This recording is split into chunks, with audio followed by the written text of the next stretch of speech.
carrying the weight of a championship season without the comfort of their own field. But tonight, the Hornets finally come home, and fate delivers them an opponent worthy of the moment, the Long Beach Poly Jackrabbits, a name synonymous with California football greatness, a program built on tradition and legacy. It is San Diego section pride against Southern section power. The defending champions returning to their house. The Jackrabbits arriving with history at their backs. Two proud programs bound by expectations colliding under the lights. This is the YurView San Diego section Game of the Week pregame show along with Tommy Morris. My name is Jonathan Rifkin. You will hear from Jack Cronin and Drew Ferris coming on a little bit later here in our pregame show. But Tommy, how blessed are we to have this as our Week 2 matchup? So blessed, and there will be over a dozen Division I athletes on the field today on this brand new turf that you just mentioned. Standing room only crowd. You'll see some college scouts out there, and also Terrell Davis is in the mix down there. He just opened up the new field. Lincoln alum, NFL Hall of Famer. You heard of him? Pretty cool dude. Well, this is my first time hearing about him, but he is going to be stepping on that turf down there to learn a little bit more. Let's get to our first feature of the evening. All right, Darren, where are we standing right now? Lincoln High School. But where specifically? Oh, we're standing in San Diego right now. No. What you mean? Brand new field. Brand new. Oh yeah, brand new field. I thought brand new field. How excited are you to play on this brand new field for the first time Friday? Very excited. This is our brand new field. So what's it going to be like on Friday? Friday, it's going to be a dream come true. You know, first 2 years I played here, had the field. It was looking a little messy, a little tore up. But, you know, it's great to be back on here. I'm happy to see the community out here. What's it going to be like running out on this field for the first time?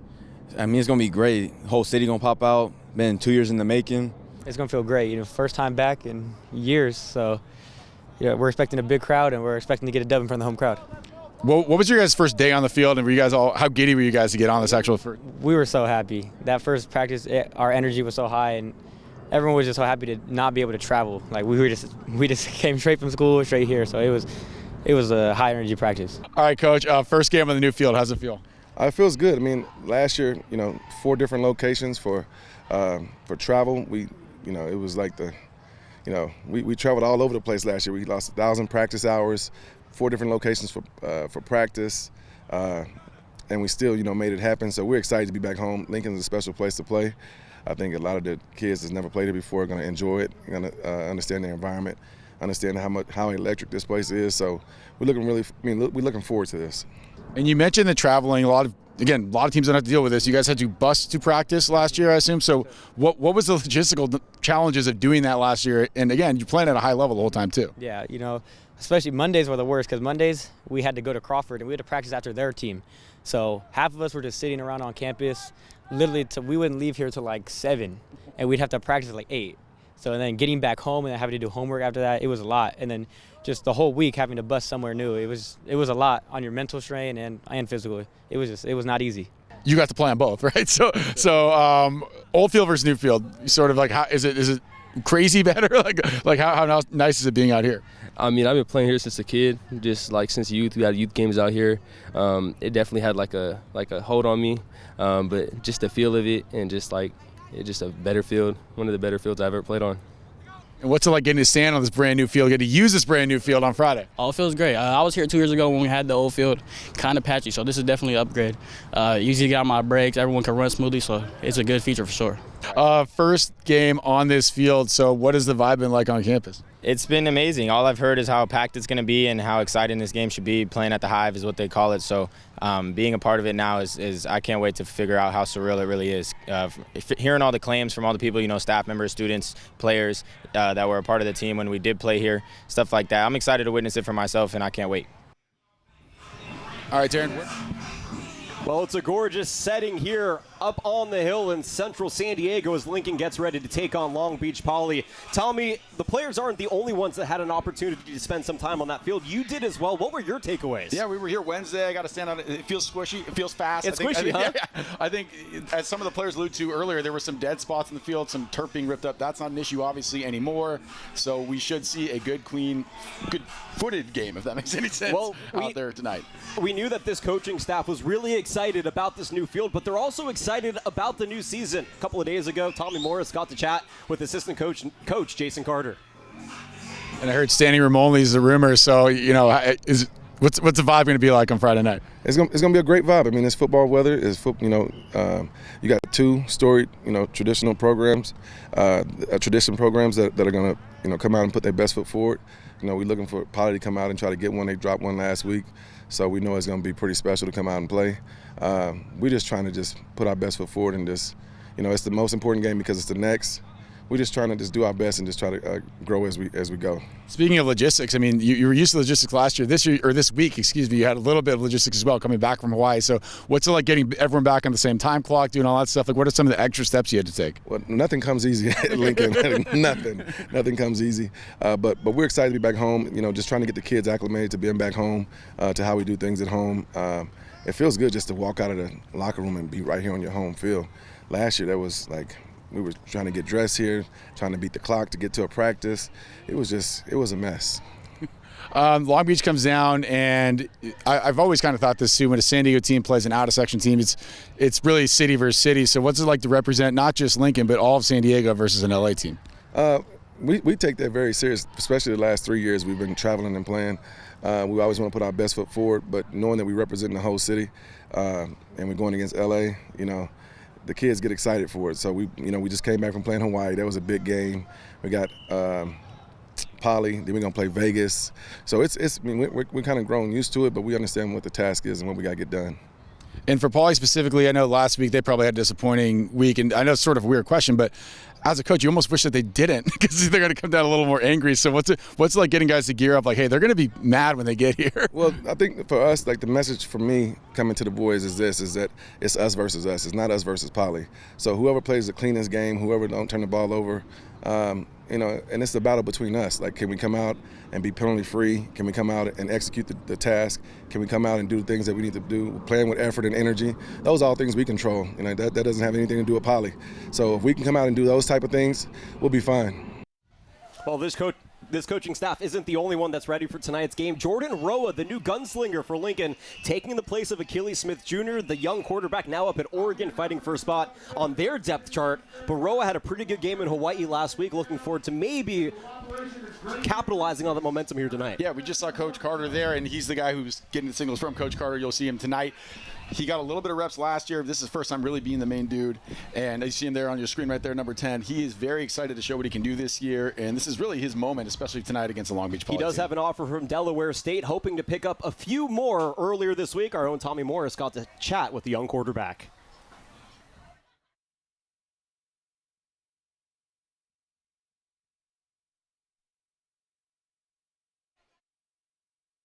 First week went really well. Obviously, the scoreboard showed it.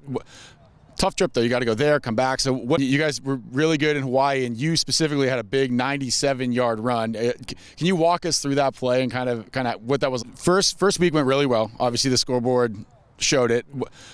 Tough trip, though. You got to go there, come back. So what is it like having to make that long trip? Because a lot of kids don't get that opportunity. Yeah. Going there, we lost pretty much a whole week of practice. Like we got our practice out in Hawaii, but it's nothing like practice on your home field. We're on grass field. We're just doing walkthroughs. We don't want to go too hard, and we're trying to stay hydrated for the heat. So that week we had lost pretty much a whole week of practice. So it was hard for our guys to stay focused, but we were able to do it, and that's good. And then on the way back, we had people flying in, had different flights. So yesterday was really our first day of practice as a team. So we're just trying to get ready for this game. In this game, obviously a big one. It's a cross-city rivalry. You guys got to play last year. So what is it like having to play a team that's not in your backyard that you have to do a little extra research for? It's fun, We played them last year, got the job done, and we kind of know what to expect. But, yeah, it's fun. It's going to be a fun game. They're fast. They're physical. I just can't wait to play it. And last year you got in the game a little bit towards the end. Last year you played a little bit, but this is your first year really getting the big plays, the big minutes. So what has it been like so far? I know it's only 1 weekend, but what's it been like being the new guy? It's been great. The freshman and sophomore year I had to wait around, sit behind, but I learned so much. And now I'm just ready to showcase my talents and show the city what I could do. And are all the cobwebs off after 1 week, you think? Oh, yeah. We're good. So for you personally, what are the goals for you this year, and what are your goals for the team this year? The goal is just go week by week and get wins. We're trying to make it to CIF. We're trying to make it to state again. We're trying to be the first team in San Diego to win open twice in a row. So, we just got to go week by week. Week by week, is that going to be the challenge? Or is there anything else you guys need, or just week by week, game by game, 1-0 each week? Do you need me that answer? Yeah, just 1-0. We always say the most important game is the next one, so that's it. All right, you heard it here first. The big secret: just win every game, 1-0 every week, and you'll get it done. Jordan, thank you so much. Yes, sir. Thank you. Thank you. Well, Jordan Roa has a lot riding on his shoulders, but it's not only up to him to win these games. Of course, we know about the prolific motif every season of the backfield here at Lincoln, and there is no exception. But last week, you really saw it on display in Hawaii. Yeah, last week in Hawaii, Lincoln's rushing attack nearly piled up enough yards to get them back to the mainland. Rashad Robinson, who we'll see a lot of tonight, 148 yards, and Junior Curtis was 79. Both running backs had 2 touchdowns. That's a lot of 2, sorry. 2. They'll need that rushing attack, though, because tonight, a secondary, Long Beach Poly, that has 3 Power 5 guys in the secondary. So should we learn a little bit more about the running back? Let's do it. Earlier this week, our own Tommy Morris got to chat with Mr. Robinson. You guys were really good in Hawaii, and you specifically had a big 97-yard run. Can you walk us through that play and kind of what that was like from your eyes? From my eyes, I saw my teammates making blocks that we needed. Shoot, D had a real good block. Curtis ran all the way down the field to make that last block. Without them, I don't make that happen either. There was a couple of moments where I thought they're going to get you. At any point, you think, oh, my God, this might be over. And then because your legs kept turning, it was fine. And you mentioned the big block downfield, too, that helped you out. At what point do you think, oh, I'm going to score? Really, when I saw Curtis come in, I knew I was going to get a decent amount of yards after those first couple blocks. It's just a foot race. But I saw the safety at the angle, saw Curtis come in, cut inside, and it's the rest from there. This is your chance. You can say thank you, Curtis, now if you want. You want it? Thank you, Curtis. There we go. Upcoming game, you got Long Beach Poly, coming down to play you guys. Team from a different city. What's it like representing San Diego against an LA team? It's big. 2 big cities, 2 great historic teams. Really just showing how they're a great team. I want to give all the credit to them, first of all. Great team. But we've been working for this game. We take everything one step at a time. So we're ready for this game. We're ready to show that, we're one of the best teams, not only in the state, not only in the city, but in the country. Well, we love talking about offense, Tommy, but at the end of the day, if you stop your opposition from scoring points, you're probably going to win a football game. That's what Lincoln is hoping to do here. Yes, Long Beach Poly has an amazing secondary, but Lincoln has their own. Heading that is the Oregon State commit, Cam Parnell. Yeah, as you said, the best offense is a good defense. Or maybe it's the other way around. It doesn't really matter. But as many stars as there are for Long Beach Poly, there's one at Lincoln as well. Yeah, these are very dynamic defenses. What does Cam Parnell think about it? Let's find out. And how excited is not just the team, but the whole campus to finally have a home game? Last year, you didn't have one. Yes, sir. Oh, the campus is turned up because we got a lot of signs telling everybody to come out here this weekend for the game. We got our cheerleaders ready, preparing on the field behind us. So everyone's ready, hyped up. We can't wait to get out here. And first game of the season, going to Hawaii, a good week for you guys. What was it like getting over there? First game, first win, and it went really well. It went really good. Actually, we won by almost 30 points, but more of it was team bonding. We were in a hotel together all week, so we got to spend time with each other, something that we need to succeed and during out the season. Last year, we spent a lot more time together, so getting the Hawaii trip definitely helped us prepare for more of the season. Well, and then last year, you got used to traveling a lot because you had to go for practice. What's it like being able to just walk out of the locker and walk to practice? It's way better. We don't got to worry about stressing. We don't got to worry about getting taped late. We don't got to worry about nothing. Just go to the locker room, get our stuff, get out here and work. And you get to worry about the opponent, and the opponent this week being Long Beach Poly coming down from LA. So what did you learn about them last year playing them? Last year, there's a bunch of speed guys. They just want to get the ball. Once they get the ball in their hand, they're just going to run. That's all they are, really, just speed guys. So we're just preparing, getting ready for speed, trying to make contact so they can't get breakaway speed. But other than that, I played them last year, so I'm pretty prepared. And how much of the roster is the same? How much of it's new? So, again, like you said, you saw them last year, kind of ready to know what to expect. So how many of those guys are returning? Majority of them, actually. They have a couple guys that left, transferred out. But majority of them receivers, that's what they got. They're just like us, like athletes. So they got most of the guys returning 26, 27. I heard a couple of their stars out. So it's going to be a good game.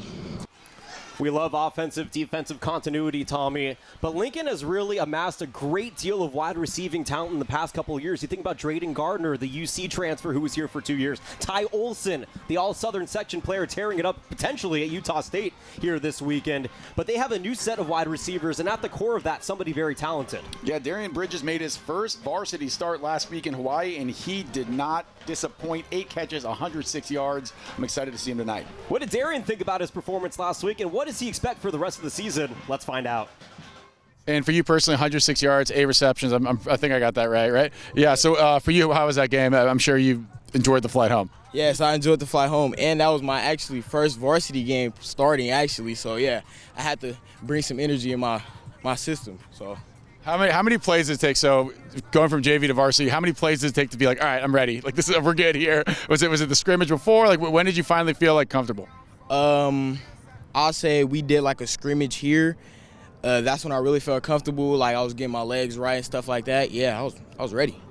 And then those first couple catches obviously probably felt pretty good. I mean, yeah. What was that like, being able to contribute, not just your first game, but being able to be, I think you led the team in receiving last week. Yes, leading the team for receiving. Yes, I set a big standard for my receiver cord. I'm just getting back, so I got that empty me like I want it. I want it. Are you guys competitive with each other, the receivers? Yes, very competitive. We one-on-ones. We see who got the moves, who got all that. So yeah. I assume obviously friendly rivalry, right? But so are people gunning for you now since you're the leader in the clubhouse with the most yards? Oh yeah, everybody's gunning for me. Everybody's gunning. I'm gonna just keep quiet. I'm gonna just lay low, and come Friday. That's smart, because you don't want to talk too much. Don't want to say too much. So a team coming down from LA to play you guys, obviously really cool experience. I mean, not as crazy as Hawaii, but still a cool experience. So what's it like representing not just Lincoln, but all of San Diego versus Los Angeles? Representing San Diego is a big part of my industry, big part of our community, because we the highest score right now. So yeah, we set a big standard coming in, playing, and I'm just ready. I don't got to say too much. We'll expect offense on both sides of the football, both for Lincoln and for Long Beach Poly here tonight. But some of the names that you may not necessarily know but could see tonight, backup quarterback Kanan Mana for Lincoln comes to mind, Tommy. Yeah, transfer from Arizona, providing some depth at the quarterback position. We'll probably see both him and Roa a little bit. I know they probably have something designed for him and some designed for Jordan, but should be an interesting way to see how they interact or mix them into the game. A little bit of a different look for Mana. We saw him get 9 throws last week in Hawaii. What do we expect from him here tonight? If he even plays, let's find out. I can first week last week, first game for you as a Hornet. What was it like suiting up in the green for the first time? It was awesome. Different environment being in Hawaii, a little different than a home game that we're looking forward to this Friday. But being a part of the Hive was definitely a great experience, and getting out there with the guys for the first time was very fun. And what's it like, kind of, you moved from out of state too, right? So what's it like getting here and having to reacclimate once you get here? It's been a lot. There's been a ton on my plate, and trying to focus on one thing at a time and focus on football, focus on school, and get the main things to be the main thing. It's been great. It's been tough. It's been fun though. It's definitely a ride and a journey that I'm excited for, and I'm looking forward to this Friday as the next game in our way. So something that you and everyone on your team has in common is there was no games played. You didn't play here last year and here today. First game on this field. So what has the vibe been like on campus? It's been amazing. All I've heard is how packed it's going to be and how exciting this game should be. Playing at the Hive is what they call it. So being a part of it now is I can't wait to figure out how surreal it really is. Hearing all the claims from all the people, staff members, students, players that were a part of the team when we did play here, stuff like that. I'm excited to witness it for myself, and I can't wait. And correct me if I'm wrong, I don't think you've played a team from LA before either, right? So this is your first time getting to play. So what's it like getting to play a team from a different city and sort of seeing what they've got versus what you got?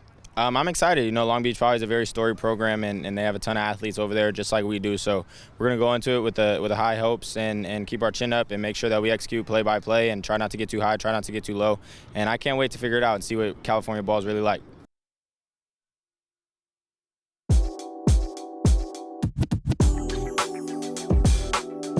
San Diego High School football is going live. Starting Friday, August 29th, the San Diego section will be partnering with TVX Sports Video to broadcast one high school matchup every week for free on YouTube, YurView San Diego, and Cox Cable. Friday, September 5th, the Torrey Pines Falcons travel to take on the Rancho Bernardo Broncos on the San Diego section Game of the Week. Watch live on YouTube at TVX Sports Video, Cox Channel 4, and YurView California.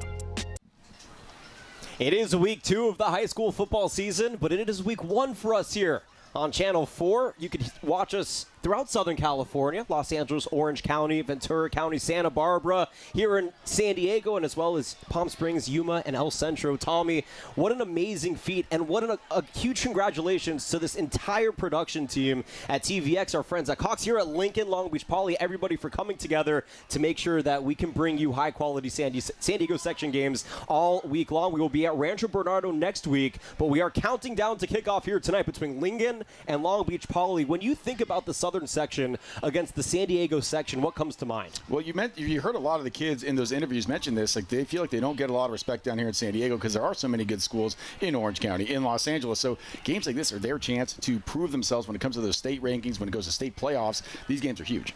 So Long Beach Poly, if we're going to go into the ranking conversation, they were receiving votes in the LA Times top 25 last week, and then they lost. They got nothing but a field goal on offense against Loisinger, a team that really doesn't have any sort of football powerhouse vibes to it whatsoever in the Southern section. By the way, Loisinger is now a top 25 school in the LA rankings. It doesn't matter. But Long Beach Poly now comes into Lincoln, which I don't think they expected, 0-1. Not only that, they played at the season opener last year up in Long Beach, and Lincoln handled them quite easily. So if you're Long Beach Poly, you remember that game last year. You have a new coaching staff, and headed by Justin Utopo, who we're going to talk about ad nauseum during the broadcast.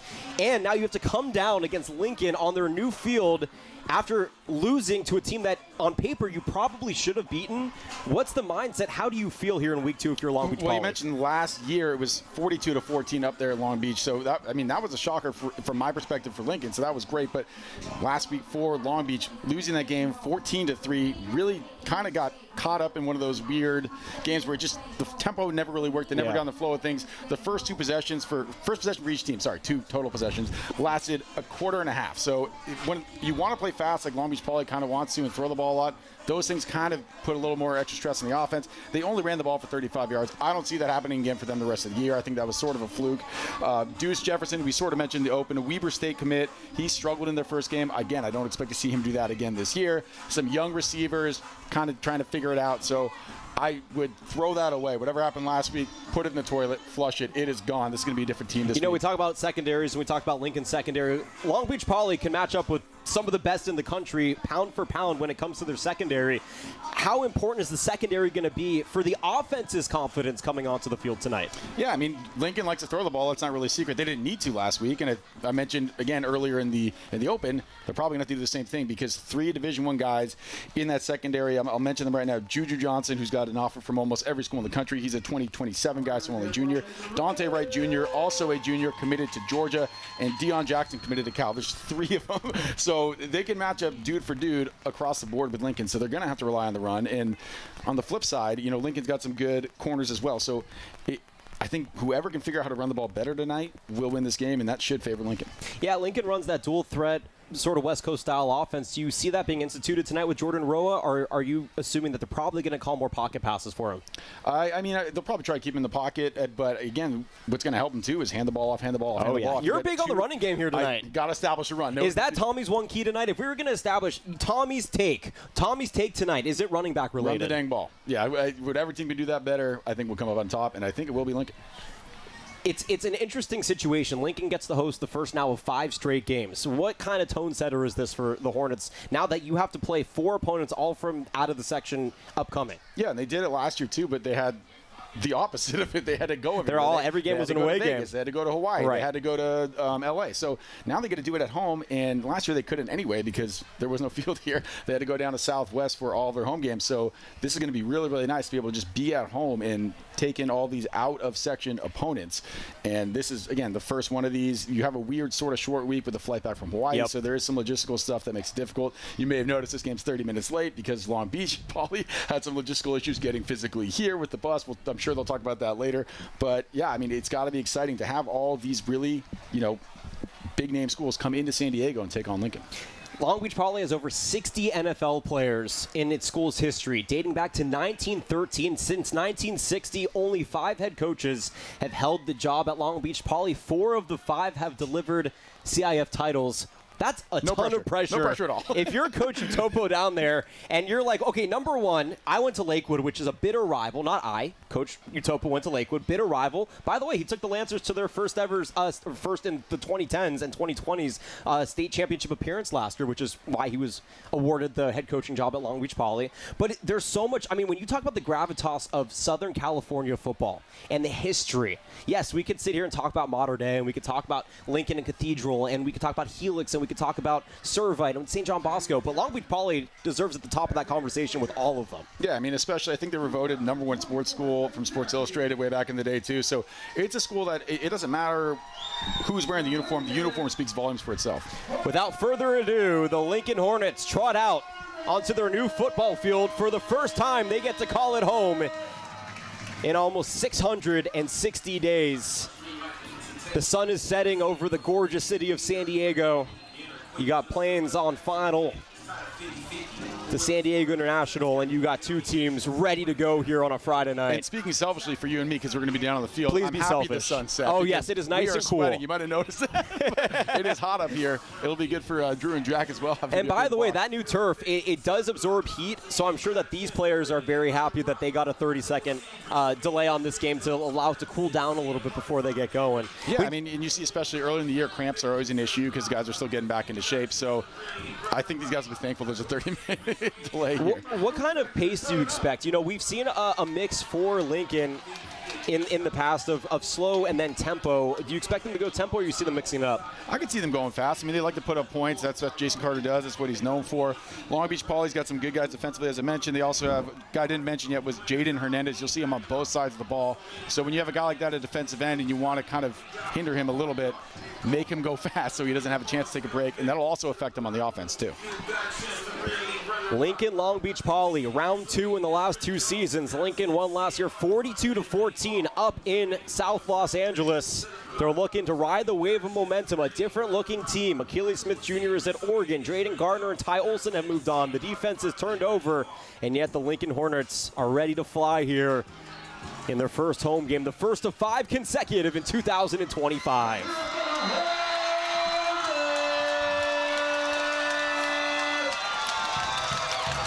The new stadium seats over 3,000. We expect it to be standing room only on the home side. And boy, are these fans going to have a ton to cheer for tonight as Lincoln gets to protect its home turf for the first time in a year and a half. Yeah, again, should be an exciting one. The Long Beach kids, we sort of mentioned in the open, they got here a little late. Bus broke down, so tough situation for them, but down here Lincoln nice enough to give them a 30-minute We'll talk about that, right? You have this whole routine. You play week 1 last week as if, you know, the rest of the season, and then all of a sudden you have this inconvenience. How do you shake it off and get back out there and play your game? Well, if you're a coach, you're telling them we have to deal with adversity. This is just one of those moments. Anything can happen when you have to travel, you know, on a 2-hour bus ride. Unfortunately, probably worst case scenario basically happened. But these kids are not going to use that as an excuse. They're going to be ready to go, and trust me, they're fired up to avenge not only last week, but their loss last year to Lincoln. Well, the teams are going to rally, and we are going to step aside. Coming up next, it is game time. Jack Cronin and Drew Ferris have you for the call. Tommy and I will talk to you from the sidelines and at halftime. You've been watching the San Diego section Game of the Week pregame show on TVX Sports Video and Cox YurView Channel 4. It's game time, baby. Coming up next. San Diego High School football is going live. Starting Friday, August 29th, the San Diego section will be partnering with TVX Sports Video to broadcast one high school matchup every week for free on YouTube, YurView San Diego, and Cox Cable. Friday, September 5th, the Torrey Pines Falcons travel to take on the Rancho Bernardo Broncos on the San Diego section Game of the Week.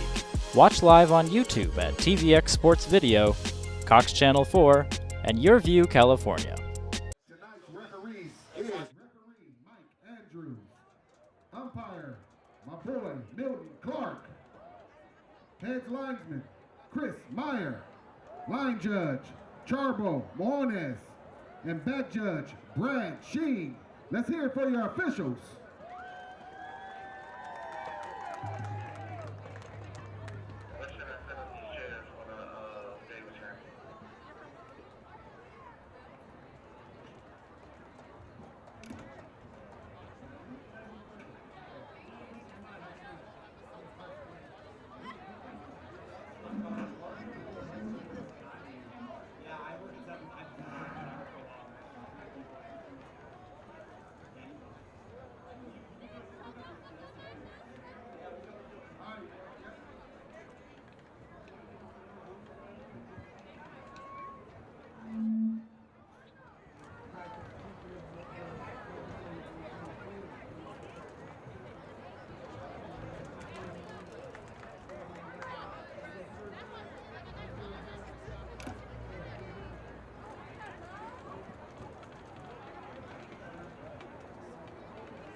From Lincoln High School here tonight, a beautiful Friday evening in San Diego. The sun setting over the Pacific Ocean, the downtown skyline of America's finest city, and the Coronado Bridge are just over the 50-yard line here at the brand new Lincoln High School field. It's been 2 years since the Hornets have been home. In the last 3 seasons, they've won 2 Open Division titles in San Diego and 2 state championships, and they come into tonight in this legacy matchup. Well, the Hornets of Lincoln High, the #1 team in San Diego, the Long Beach Poly Jackrabbits, as again the #1 team in the section. Jack Cronin and Drew Ferris with you here in the booth. Our thanks to Tommy Morris and Jonathan Rifkin, who have taken us pregame coverage tonight. Drew, an awesome matchup here. Intersection, Southern Section, San Diego coming together tonight. It's awesome. It's a real treat, Jack, to be covering this game right here. And as you said, 2 really historic, I call them franchises here in high school football. I mean, very well known, very well established, former NFL players. Lincoln having 2 former NFL players and Hall of Famers, which is really impressive. So a lot of talent here as well on the football field tonight. Should be a fun one. They are meeting at midfield. There were some logistical issues coming down the freeway here to San Diego tonight, but we're going to kick off just after 7:30, where we're going to approach about 80 degrees. Very warm in San Diego, but that means we have a great, very high heat day. It means great nights playing football here this evening. I hope everyone hydrated. You know, I covered last week at Del Norte High School, and guys were cramping on the field. So hope these guys got their electrolytes in and ready to roll here as Long Beach came down on a few-hour bus ride.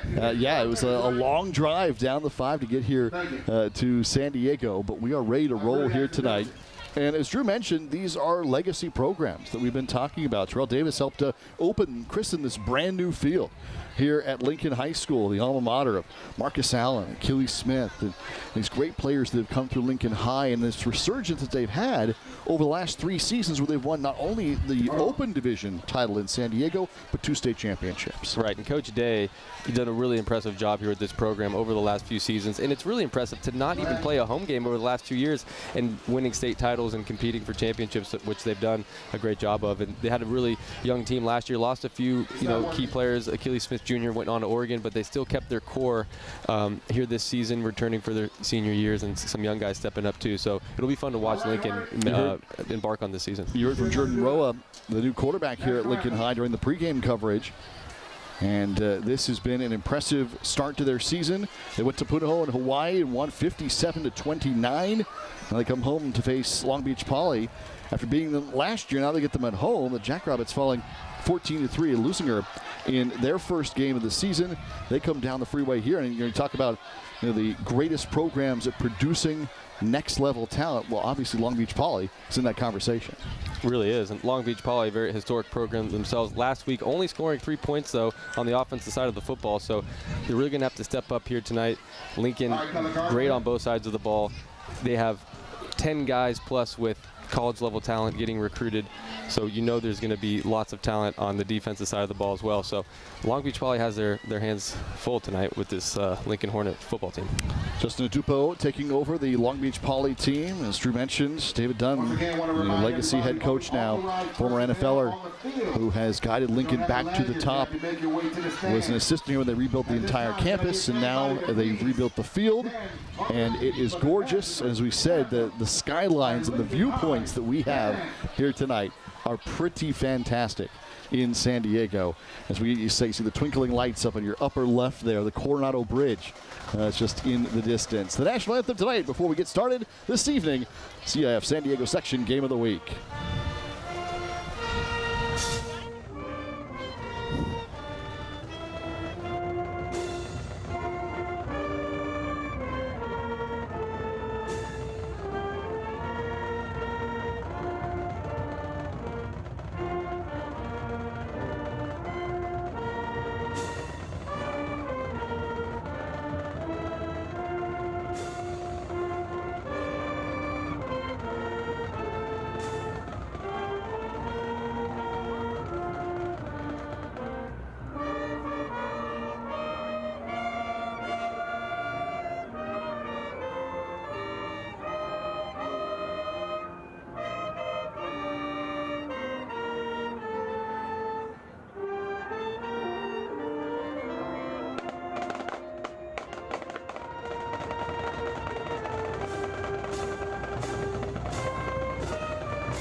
Here we go, ready to roll tonight.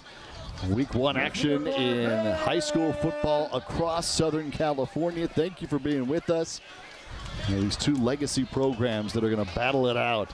The #1 team in San Diego, Lincoln, fresh off their second Open Division championship in 3 years, following that up with a second state title right afterward.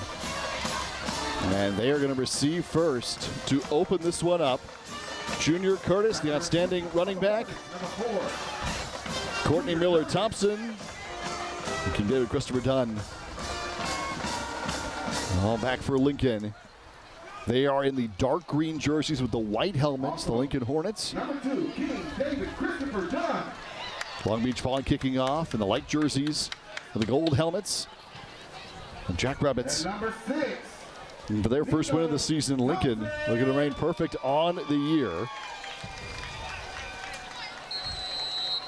Jonas Mendoza, who had the only points last week for Long Beach Poly, is going to kick things away. And here we go, 12 on the clock in our opening quarter of play. Curtis will take the initial touch across the 20. Curtis across the 30-yard line now, and still going, Curtis! Still going! On the opening kick of the game! To the house!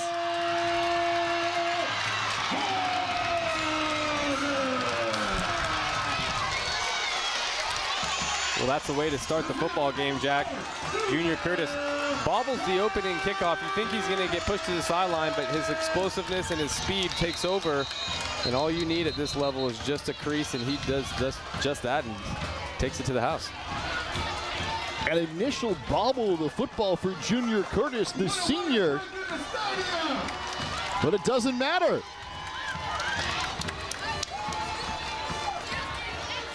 He takes it 90 yards for the touchdown.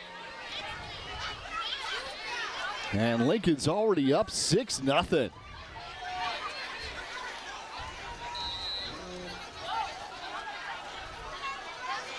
Lincoln's going to go for 2 early on here.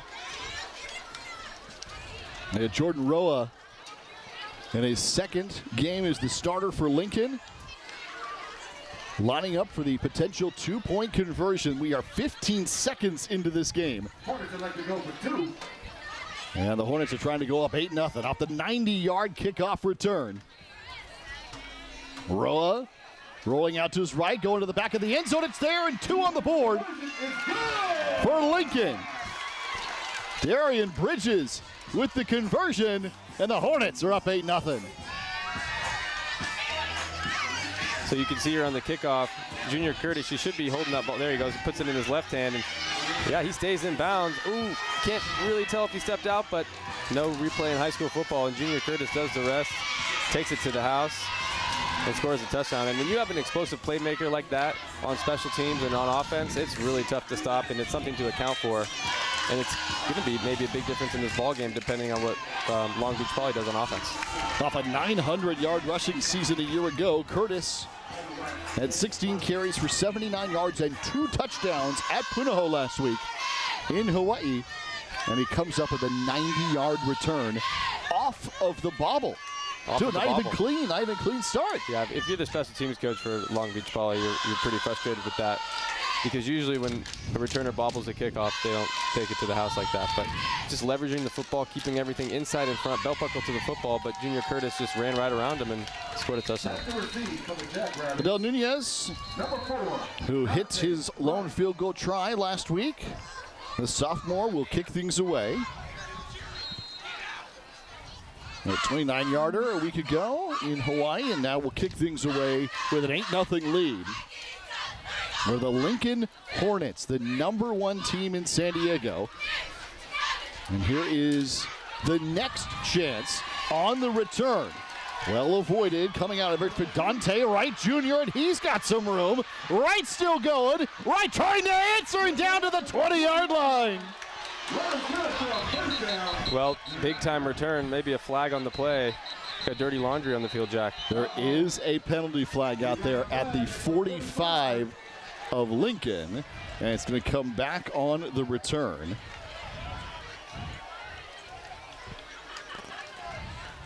Here's the official call.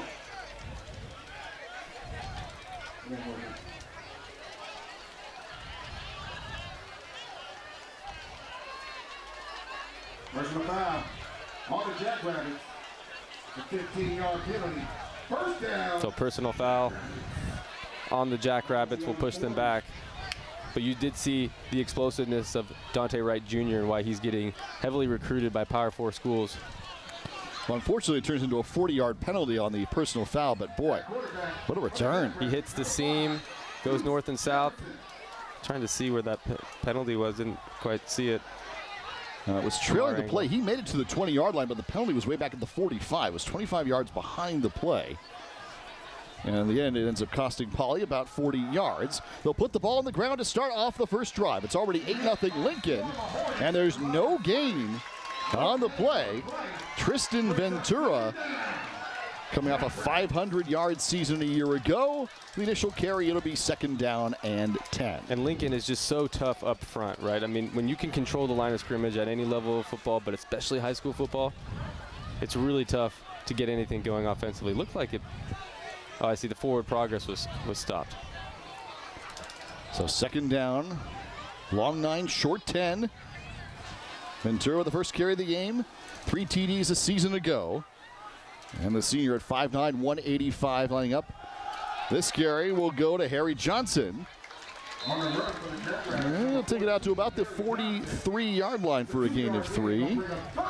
So 3rd and 7 now on the way. And Jamari Sherrill for Lincoln, really tough there. This is 2nd play in a row getting in on the tackle, and we're going to call his name a lot tonight. He's a really, really good interior defensive lineman for the Hornets. Johnson remains in, the senior, 5'9", 210. Deuce Jefferson on his way to Weber State is the quarterback for the Jackrabbits. And several offers headed to the Wildcats. Now on 3rd down and 7, we got another penalty flag that comes in. And this is going to be against Lincoln. It'll be an encroachment penalty against the Hornets. Some hidden yardage there, Jack, and you know, penalties will really be a big factor in this ball game, and especially in high school. Field position, second chances on drives. Already seen what was a 15-yard penalty become a 40-yard penalty. Now 5 yards makes it 3rd and 2 the other way. Probably working out of the shotgun. Jefferson to throw on 3rd and short. He's got it. And it'll be converted just across midfield. A first down to the 48-yard line for Jaden Coley, the junior wideout, to move the chains for Long Beach Poly. Jaden Coley just winning one-on-one on that slant route, getting inside the defender there. Great job by the Weber State commit making the throw there, getting the first down. So from the 48-yard line of Lincoln, it's 1st down and 10. First conversion of the contest for either side after Lincoln scored on the opening kickoff and then went for 2. Quick toss to Johnson. A little bit of room, gets over the first defender and still keeps his feet all the way down to about the 35-yard line. That's going to be a first down carry, a gain of 12. We got a flag on the play again. Really tough run by Harry Johnson. Good vision, good patience, but this one looks like it's coming back.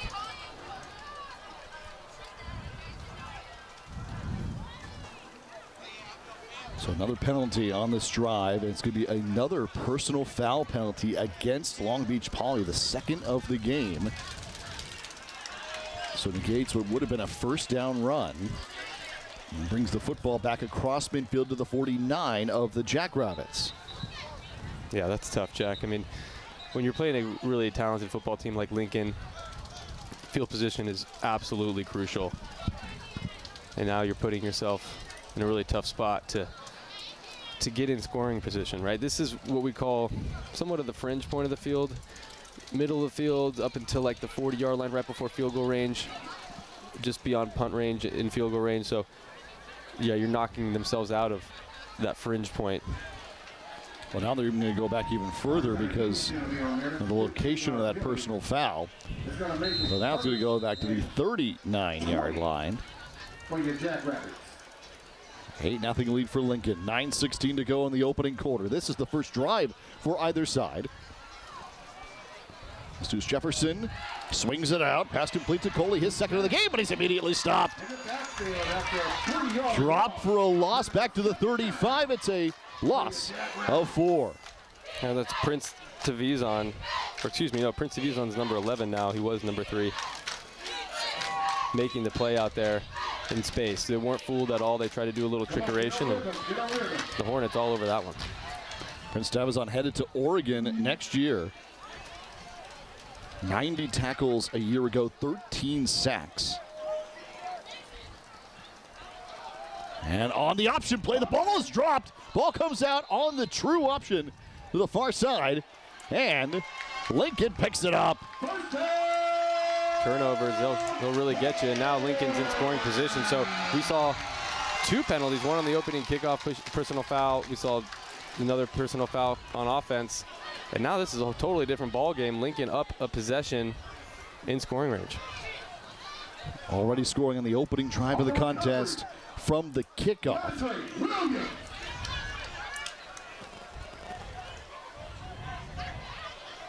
Williams with the recovery.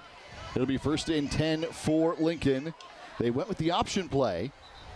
It's a little bit of a triple option, and he pitched that ball really without looking at it, looking at the runner on the edge there, and it's a dangerous offense when you do that, throwing behind the running back. So Williams and Tavizon both in on the stop. Williams picks it up. Now 8:27 to go. Lincoln on the 32-yard line driving. Jordan Roa working out of the shotgun. Hands it off. John Robinson, who had 14 carries for 150 yards and 2 TDs in Hawaii last week. Takes that one down to the 24-yard line. It's a gain of 8. And you can see Lincoln, how physical they are up front. And they like to tempo people. They're getting right back on the line running another play. Very quick look. 2nd down and 2 for Roa. Hand off again, up the middle. This will be, it looks like a 1st down. Yep, they're going to move the chain. So again, Lincoln comes immediately to the line and converts. And they try, they tempo people. They try to tempo people to get them out of position, out of breath. And they don't huddle up, right? They look over to the sideline. They're getting the play call. And they have like somewhat of a wishbone offense. 2 running backs and a quarterback, and they do a lot of misdirection handoff. It's really confusing to try to follow where the ball's going. It was Junior Curtis on the carry, who had the big 90-yard return for the first touchdown on the opening kickoff. He converts the 1st down here, just outside the 20-yard line. 1st and 10, Roa. Looking to throw, going deep for the end zone, and it is incomplete. Flags coming in. So incomplete. Miller Thompson was the target. There's a flag on the play. And we're going to get interference in the end zone. It's Long Beach Pauley. I can see why the DB was a little frustrated there. That ball was just slightly underthrown. And as the receiver is fighting back for the ball, he made incidental contact with the DB. So this ball should be going on the goal line. So, Pass interference on the defense. pass interference. Another big penalty in the first quarter here. So he had Junior Curtis in the flat. Didn't really check that, but he's running a post corner route, and that ball not quite underthrown, but just a little underneath, and it's hard to see the pass interference there. I know that's got to be frustrating for Pauley. Courtney Miller Thompson had a touchdown catch among his 7 last week for 100 yards. Draws the interference, and now it becomes 1st and goal for Lincoln. Already up 8-0, 5 minutes into the game. Roa with Robinson and Curtis behind him. And off Robinson, spins his way down, still going to the 4-yard line. 2nd and goal on the way. Robinson, really tough runner. Older brother at Georgia right now as the number 2 running back. And again, they're tempoing people right now, getting another playoff. Very quick to the line. 2nd down and goal. Officially at the 2-yard line. This is Curtis. He's going to be stopped. Back to the line of scrimmage. It'll be 3rd and goal from the 2 for Junior Curtis. Kavika Afamata with the tackle off the edge. Touchdown saving tackle, looked like. 3rd and goal. They gain 2. They'll have a 1st down. Robinson and Curtis in the backfield. Yeah, you can see Afamata just screaming down the edge. Great job identifying who the ball carrier was and making the play. Roa Comes away, flips it to Curtis. He'll walk into the end zone. Touchdown, Lincoln. Roa looked right and then flipped it back left. And the Hornets have struck for the second time. And the Hornets get in the end zone, and a little misdirection there. They've been pounding the rock inside, Jack, handoff inside. Little misdirection, end around, swing pass out to the left to Junior Curtis. A nice little juke move to get into the end zone. Lincoln is going to kick this time. They went for 2 after the opening kickoff. But they'll send Adele Nunez out there for the extra point. Nunez, the sophomore, was 6 of 8 on point after tries last week in his first game. Hit his lone field goal from 29 yards. Kick is up. Kick is And here is the conversion. It is through 15-0 Lincoln. All Lincoln Hornets here in this halfway through the first quarter. Up 2 possessions at home on their new turf field. Great way to start the season at home here for the Lincoln. Got a 90-yard kick return, fumble recovery, 2 touchdowns for Junior Curtis, and a 15-0 lead. You know, Jack, everybody likes to talk about offense and defense, but tonight it's been about special teams, penalties, and turnovers. Yep. Right? I mean, that's the name of the game right now, as we can see here in this first quarter. And if you're Long Beach Poly, I mean, a lot of football left to play, a lot of talent on this football team, led by Deuce Jefferson, Weber State commit at quarterback. You know, this game, I think, is far from over, to be honest, and we should see some fireworks. And you know, Long Beach Poly, they were moving the ball quite well on offense outside of those turnovers, or turnover and penalties.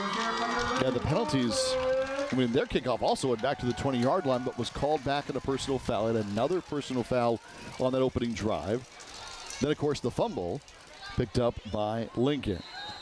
Nunez will kick things away. 6:18 to go in the first. 15-0 in favor of the Hornets.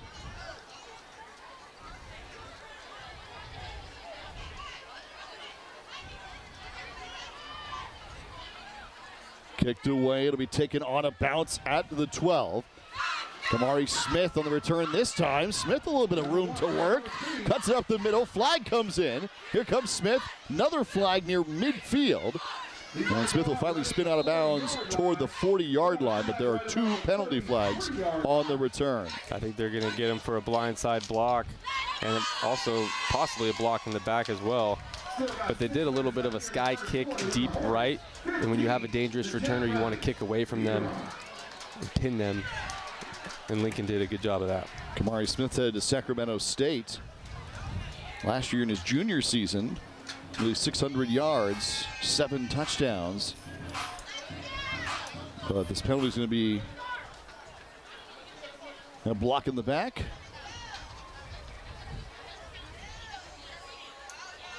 And so another penalty on a great return against Poly.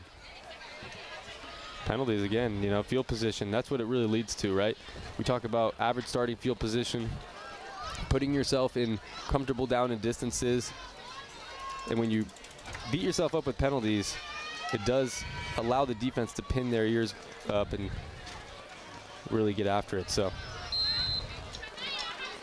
Long Beach starting this drive all the way back at the 23-yard line.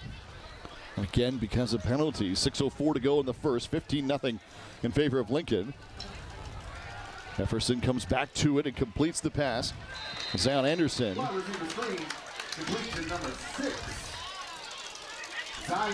Zion Anderson with a little bubble screen, and you could see they're trying to do misdirection, right?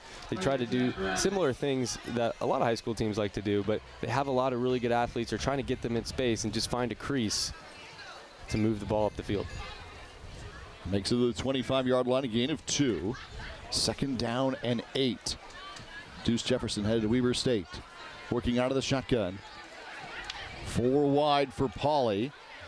Fires away, pass is complete. Big time hit. Shy of the 30-yard line as Jaden Cooley hauls it in, the junior. With another catch, he takes it out to just the 27-yard line, so it's only a gain of 2. We have a shaken-up Lincoln Hornet on the play. Well, it's a great job by Prince Tavizin making the tackle in space. Hope this injured Hornet's okay. But on that play, they ran underneath crossing routes, just trying to get guys in space, right? I mean, that's really the name of the game for both these teams. With how much talent is on the football field tonight, I mean, it's quite incredible, right? This is a treat for everybody watching this game here in person and at home.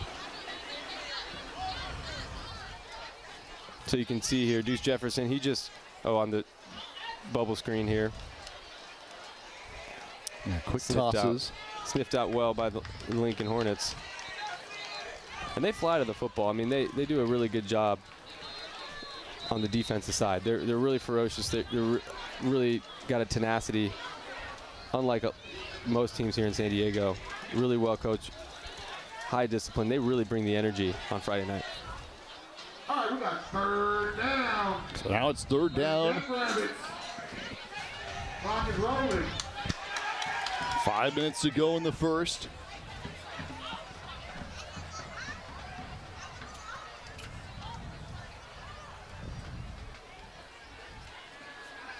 Here's Jefferson to throw on third down. To the far side, nearly picked off, incomplete and broken up. Tyree Shine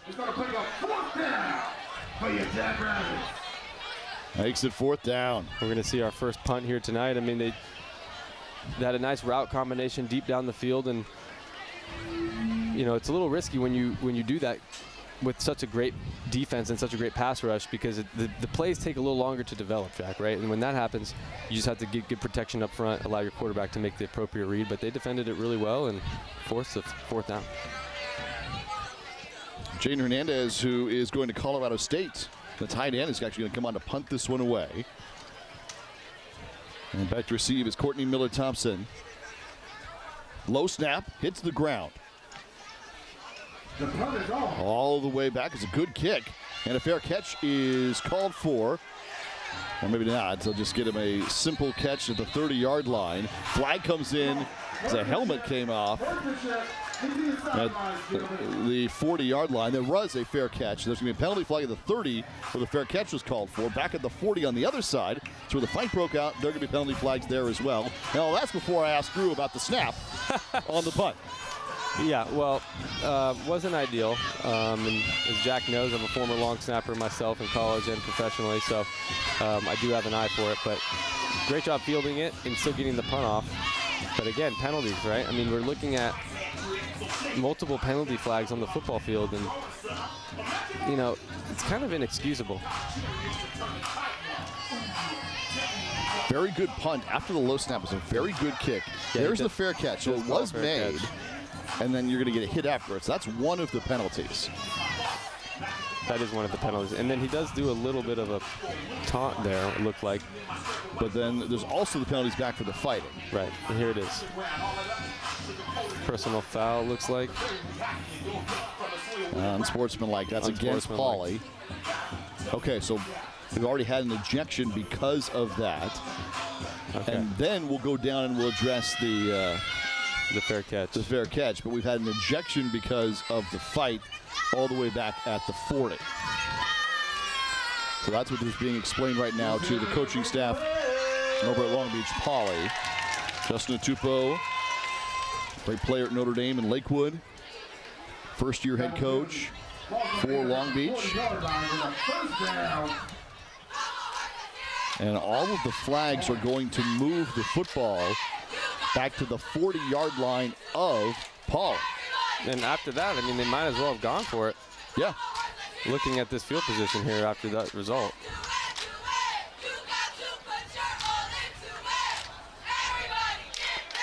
So this is the next drive for Lincoln, having scored on special teams and through the air. Junior Curtis has both touchdowns, one from Jordan Roa and one a 90-yard return himself. From the 40-yard line, the Hornets will take over, going into plus territory. Roa's going to work out of the shotgun. Back from the 45-yard line, hands it off. Right up the middle is Curtis. We'll gain 1 yard.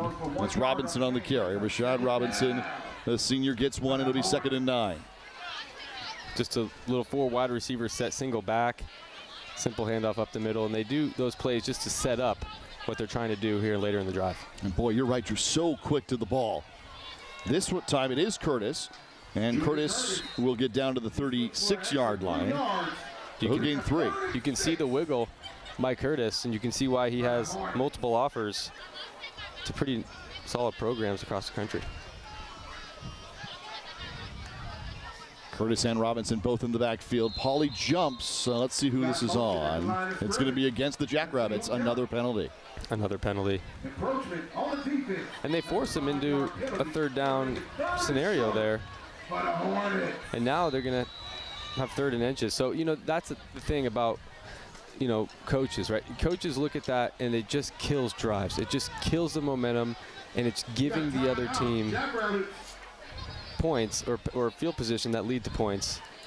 And it's not earned, right? I mean, when you think about football, it's a sport where every yard, every inch of turf on that field, it needs to be earned. And when you get penalties, you're giving away real estate that's not unearned, and that just kills coaches to think about. So Long Beach, they just need to regroup, regather, not get emotional over this football game, and not let this game get out of hand. First timeout called. It comes for Pauly as they regroup on the far sideline here at this brand new Lincoln facility. Hornets playing all of last year on the road during one of their 2 state championship seasons in the last 3. And our first timeout called for the Jackrabbits. As Drew mentioned, it goes from being a 3rd and 6 to a 3rd and less than a yard because of the offside call. That's right. And now, I mean, this is 2-down territory for Lincoln. I mean, at this point, if you don't get it on 3rd and inches, up 2 scores at home and plus territory, playbook's wide open. So Roa has Robinson to his left and Curtis to his right. 2 chances to pick up the first down and more. 3rd and less than a yard. Curtis splits out, handoff right for Robinson. He's got it plus more. He's still going. Rashad Robinson, touchdown. Touchdown, Rashad Robinson.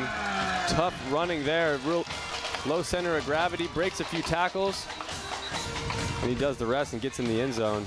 Great individual effort there by Robinson.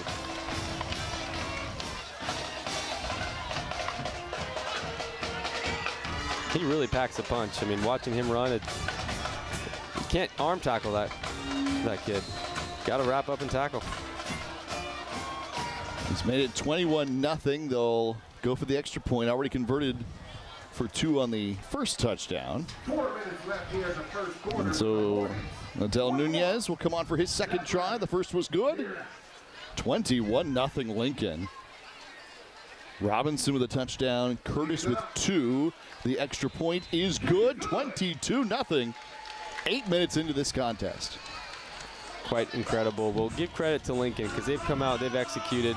Since the opening kickoff, Junior Curtis taking it 90-plus yards for the touchdown. Doing it offensively on the ground, as we just saw Rashad Robinson with a nice touchdown run. We saw a 2-point conversion on the first touchdown. Little play-action pass into the end zone. So we've seen them attack on all angles here tonight, special teams and offensively, and forcing a turnover as well on the defensive side. So they are firing on all cylinders right now. And for Long Beach Poly, I mean, you're down 22 points with 8 minutes into the first quarter. You just have to maintain your composure, blank out the score, just take it one play at a time and try to build some momentum. A lot of firepower back for Long Beach. They've already seen their returns have been excellent, except for the penalties. Kamari Smith headed to Sacramento State. One of the options back there. Harry Johnson, we've already seen run the football very well in this contest. Tristan Ventura, same thing.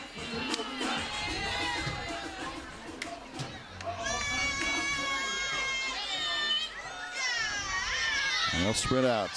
Deion Jackson, who's going to Cal next year, in a corner. Back for Pauly. It's a short kick.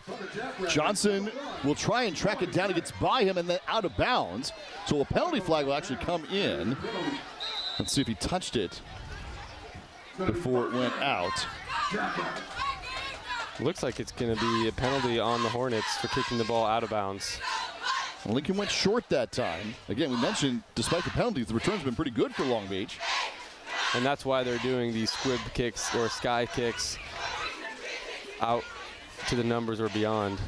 But you do run into the risk of the ball going out of bounds. Yeah, it looks like it's going to be ball kicked out of bounds. Ball should be placed in the 40-yard line. Yeah, so the rule goes out of bounds on the procedure penalty. Get your Gatorade and your water, ladies. And they'll put it down for Long Beach Poly.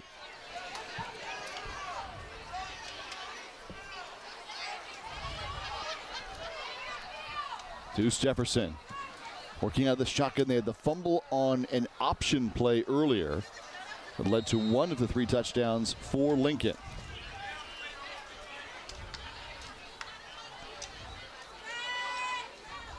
Jefferson keeps it.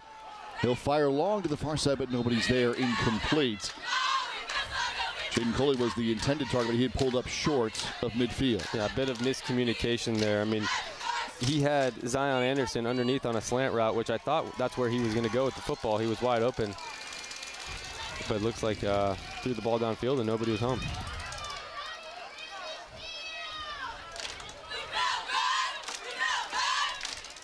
So now it's 2nd down and 10. Johnson in the backfield with Deuce Jefferson.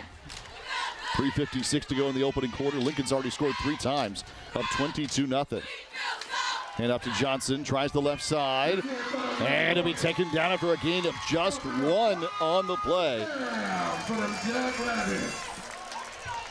Yeah, great tackle there by the Lincoln Hornets. And, you know, the play action not quite working here. Javion Allen on the tackle. Great job on the pursuit there. But, you know, these DBs are playing really far off these receivers, so they're giving a lot of underneath. A little bit of a zone on the back end, which is why a few plays ago that slant was open. But they're just not going to give up anything deep, especially with this lead. 3 Hornets on that play, including Allen, who got the stop. 3rd down and 9. Jefferson to throw. Steps up, fires, incomplete. Trying to get it to Jaden Hernandez, the tight end, going to Colorado State. Incomplete. Yeah, just a little antsy there by Deuce Jefferson, but he had Jaden Coley wide open in the flat. I mean, they ran a trips on the right side, a little bit of an interesting route combination with those trips, freeing up Coley, but he did have Hernandez open over the middle as well. He just needs to settle down a bit, relax, forget about the scoreboard, just settle in and show the talent that he has. Courtney Miller-Thompson back to receive. Hernandez will come on to punt. 3:11 to go in the opening quarter.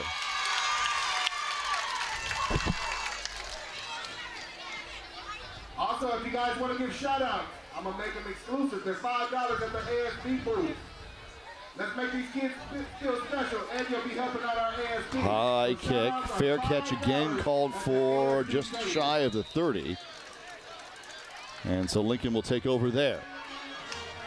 No penalties on that play, which is great. And a pretty good snap as well. Okay, good. I like that. If you're just tuning in, I have to mention I was a former long snapper for the University of Florida, as well as a couple of stints in preseason in the NFL. So I coach long snappers here in San Diego, so it's fun for me to watch Game of the Weeks here and watching these guys compete. So they're specialists are people too, right, Jack? That's right. Look, there's opportunities out there, man, at every level. Yeah. You can block, you can snap. You're going to earn yourself a roster spot. Absolutely. Should see what some of these college snappers are making now. There you go. Listen up, folks. Jordan Roa take it over out of the shotgun. First down and 10 from his own 32-yard line. Quick toss. Pass is complete to Curtis.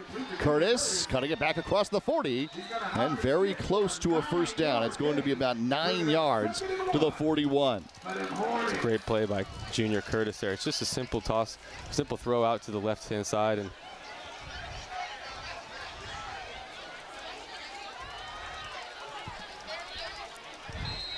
this is Robinson on the carry. He'll get the first down at the 45-yard line. I like to call them thunder and lightning, right? Robinson, he's really the thunder guy. He's between the tackles. They do run junior in between the tackles as well, but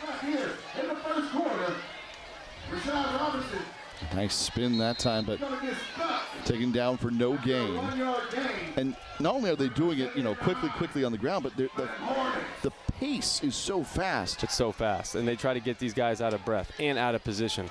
And when you can do that, they're really effective. And they did it last year to Cathedral a couple times when I covered those games. And Lincoln, they're just a really well-coached ball club and really athletic, really talented, big, strong up front in the line of scrimmage. They're really tough to beat. Curtis comes off for a play. Robinson in the background off his touchdown run last time out. Minute 53 to go in the first quarter. Roa to throw deep. Cover to the sideline. That one is incomplete. Broken up. Kasim Shepard for Long Beach Poly breaks it up. Kasim Shepard with a nice play here, and Roa dropped back to pass. Good protection up front. Falls away a little bit, but he had this receiver underneath open inside, and he just tried to force it outside to number 6, Courtney Miller-Thompson, but ultimately coming incomplete. 3rd down and 9. Roa rolls to his right, fires over the middle, pass complete for the first down. Out to the 41-yard line, Darian Bridges. The junior with the catch. He had 8 for 106 last week in Hawaii, and he gets the first down here. Yeah, great job by Bridges. He just settled right there in the midfield, and great route running and helping your quarterback and understanding the defense, right? I mean, you're playing a little bit of a zone there, and so he just settled in the zone. And when you run it as a receiver, you sit in the zone. You don't keep running, so it was just a great job by Bridges there, getting first down yardage.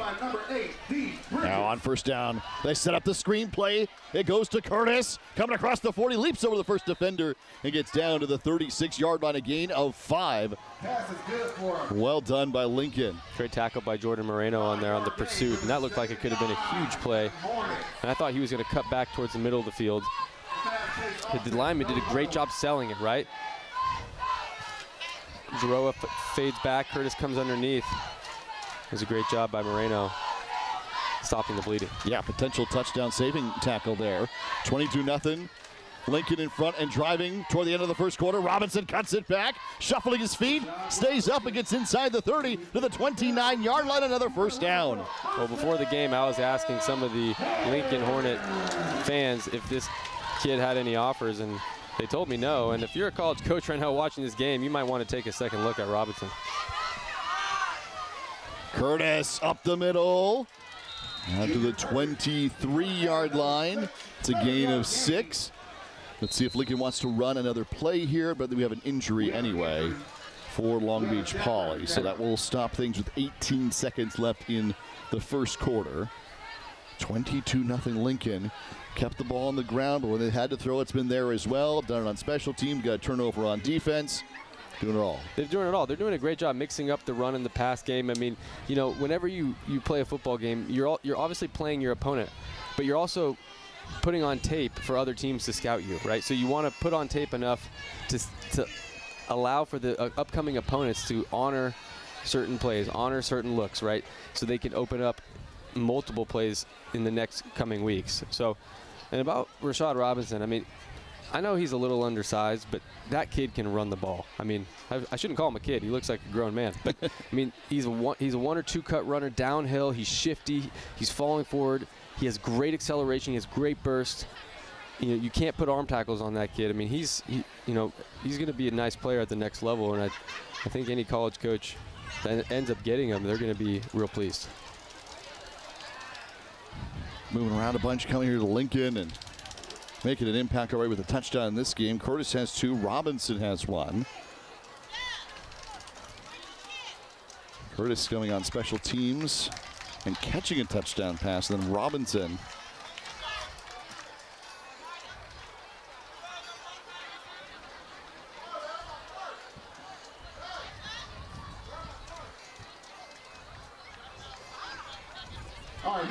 It's good to see him walking off. He might have just got a shot to the stomach or wind knocked out of him or something like that. So an injury timeout now. The clock will move. We're under 18 seconds in the first quarter. 4 go to the right side for Roa. Empty backfield for the Hornets. Roa Rolling that way, now coming back to the other side, firing away from Robinson, who makes the catch into the end zone for the second time. What a play! Rashad Robinson with the touchdown. Beautiful play call by Lincoln. They had 4 wide receivers split out to the far side of the field. They snuck Robinson underneath, made him look like he was blocking at first, but he just runs a nice underneath wheel route, ultimately slipping behind the defense. You can see Robinson just sliding underneath. They roll out to the right, throw back to the left, and Robinson's all alone, adjusting to the football, staying in bounds, and scoring a touchdown. Great play call, great execution, and great pitch and catch by the Hornets. So they'll come out for the extra point again. Adel Nunez going for his third, after they went for 2 on the first attempt.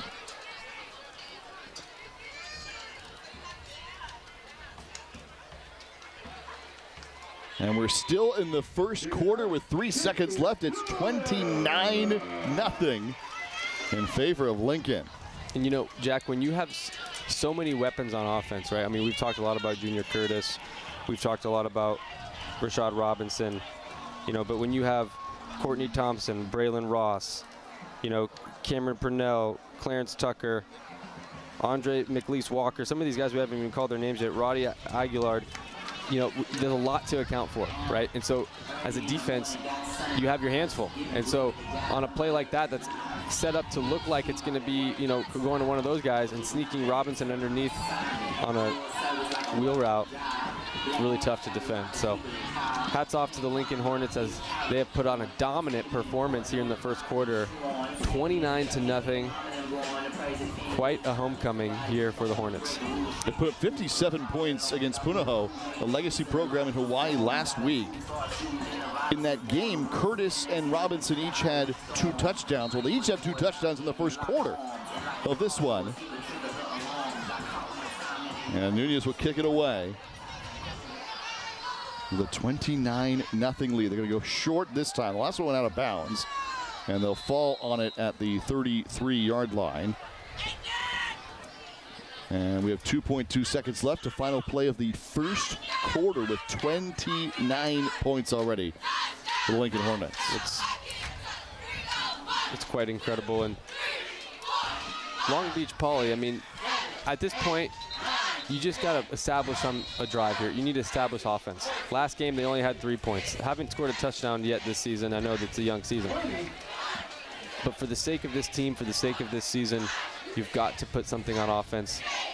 No turnovers, no penalties. Allow their athletes to get open in space, which they've been trying to do. But they just have to get something going here and establish some confidence. They led 3-0 last week, but wound up falling 14-3.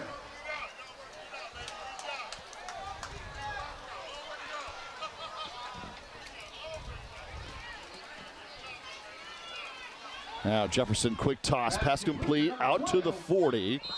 Well done, and a quick delivery on the play. Kymir Smith. Kymir Smith, great two-way player, just a junior. Nice little hook route. That brings us to the end of the first quarter. So 29-0 in favor of Lincoln. As we switch sides here tonight, it's our first game back in 2 years, and they're making it count. CIF San Diego section game of the week.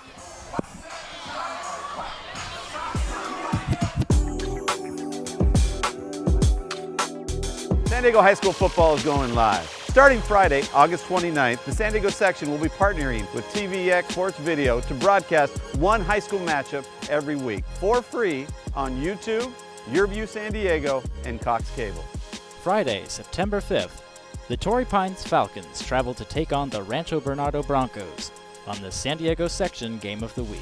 Watch live on YouTube at TVX Sports Video, Cox Channel 4, and YurView California.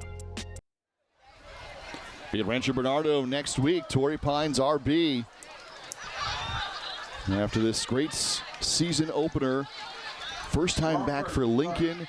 2 state championships, 2 open titles the last 3 years, where they had played the entire season last year away from home as they redid the field. Looks great. It's quite incredible. I mean, to not have a home game and win a state championship, I mean, I don't even know that if that's been done in the history of high school football here in San Diego. So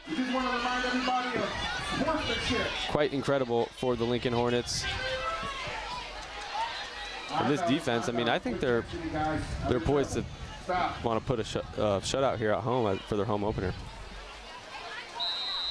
29-0 right now after our first 12 minutes. 2nd down and 2 for Long Beach Poly. Jefferson picks up a loose ball and just flings it away to his right side. Actually ends up being a 1st down carry and a heck of a hit downfield. Cameron Purnell is headed to Oregon State next year, the corner. Brings him down after the 1st down run for Elijah Dawson. Well, they tried to get a down block on Prince Tavison, and that didn't just work at all. And they got a little pitch out to the left-hand side, and Purnell just lays the boom on the running back there. Great hit by the future Beaver. 4 interceptions a year ago. Huge hit for Purnell there. 11:27 to go. Jefferson to throw. Pass complete, and well done. Broke it up again right there. Javion Allen comes up with another big stop as Pauly brings the football out to the 44-yard line. It'll be 2nd down and 5. A great catch by Jaden Coley there. Another highly talented player for Long Beach, and they're doing a no-huddle offense here. But you can see Deuce Jefferson, he just takes 1, 2, 3, sets his feet. Nice underneath throw there, but great gang tackling, or not gang tackling, solo tackle there, excuse me, by the Hornets, stopping the bleeding. 2nd down. Jefferson out of the shotgun. We have Hornet socks. We have Hornet shirts, 10 for $20. We have crew necks, $30. Hoodies, $35. And off Dawson, stopped immediately. No gain on the play at the 44-yard line. Yeah, it's a great job by Lincoln. I mean, you're going to have a tough time running the football with these guys, against these guys, excuse me. Jamari Stoddard, nose guard, just really tough to move inside. As he comes off the field right now for the Hornets. 5:11, 275 in on the stop. 10 minutes to play in the half. 29-0 Lincoln. Jefferson.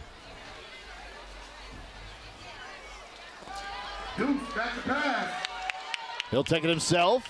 Has the 1st down. Deuce Jefferson inside the 30. Stutter step to the 20 out of bounds. Good, smart run out of bounds to the 21-yard line. I mean, that's the first time we saw Deuce Jefferson take off tonight. I mean, we definitely need to see more of that if Long Beach wants to have a chance to come back in this ball game. But great decision, right?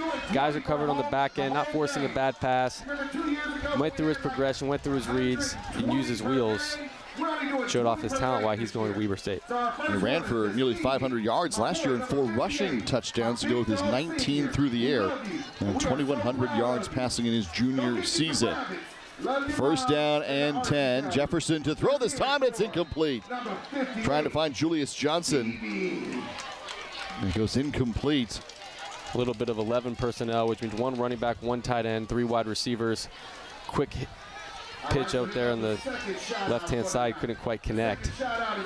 But they're doing no huddle. They got to get as many plays in this ball game as possible, not only to try to get back in this game, but you need to put film on offense. You need to get as many reps, get guys going, get the timing down, right? You need to get those receivers on time with the quarterback. So this is still really important, even though they're down 29-0. 9:48 to go in the half. Dawson in the backfield. Sends Smith in motion. Jefferson steps up to throw, and it's going to be incomplete. That pass was impacted in the backfield. Cam Joy got in there and helped break that up. Yeah, and you can see how far off Lincoln is playing against these wide receivers. And if you're Deuce Jefferson, you just have to recognize that and take what the defense gives you. I know you want to put on a highlight tape and get these guys one-on-one and get these guys opportunities, but you got to take what the defense gives you. And in that case right there, they just wasn't open. Now it's 3rd down and 10. Ball at the 21-yard line. only got 17 left for the night. 17 left. Jefferson against pressure, trying to get away. Tavison brings him down. Deuce Jefferson just took a shot. I hope he's okay. after a short game brings up. But Zion Anderson, he's running a little bit of a fake slant out route. He's just got to get his head around quicker to help Deuce there. But you can see him scrambling, nobody's open. Tavizon pursues and just he takes a lick by number 33 for Lincoln on that play. Hornets, you stay on the Hornets side. You can see him back in the ballgame. Yeah. Tavizon changed his number before the game. He used to be number 33. Now he's number 11. Prince Tavizon's going to Oregon. Also, I want to remind everybody, that's absolutely. You get a sideline. Clock is rolling. Also, I want to remind everybody there's absolutely no activity allowed behind the home side. Here is Jefferson. If you go behind the home side stands, we will be.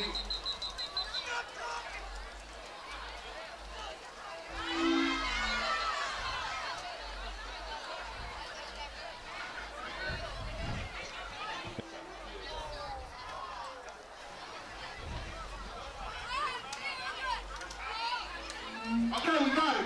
Play ball, we got it.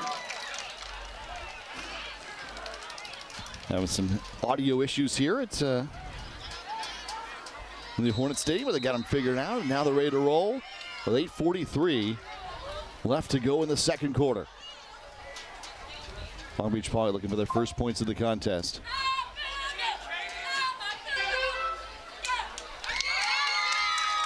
Here's Deuce Jefferson. Again against pressure. Avoids the first tackle, but he can't get away. It'll be a loss back to the 23-yard line on 4th down, and Lincoln will take over. And when you can get there with just 4 or even 5 guys, it makes it really tough. And offensively, when you're getting beat on the line of scrimmage in the pass rush, you need quicker developing plays, right? You know, you can't really send your receivers out for deeper routes. You got to have an outlet route or like a hot route, something that he can easily dish off to. But really well defended. You tried to see there the running back, number 26, Elijah Dawson, go out into the flat, sophomore running back, but you just need more options in the shorter routes. So here's Roa back on the field. Over the middle. What a catch. Out of the 35-yard line. Courtney Miller-Thompson reaches out and grabs it. Courtney Miller-Thompson, great effort there on the catch. And you can see Lincoln, they're not slowing down here. They're running their hurry-up offense, and they're probably going to get some other guys some touches here, get some experience. They did that in the first game against Punahou. Roa. Again, a deep toss here. The receiver was down. There are no penalty flags, so it's just going to go incomplete. Yeah, Roa just, Junior Curtis runs to the flat, goes through his progression, is a great throw over the middle, just a little out of reach, but he still got it. And they're just right back on the ball, back to work. 2nd down and 10 from the 35-yard line. 7:56 to go, second quarter. Roa. Quick toss near side. Again, it goes to Miller-Thompson. And Thompson will go out of bounds at around the 44-yard line, shy of the first down. On a quick out route. Tackled out of bounds by Deion Jackson, the Cal commit. Right, so we talked about before the game, Jack, numerous players, 18 players with college offers already. It's a real treat here tonight. 3rd down and short upcoming.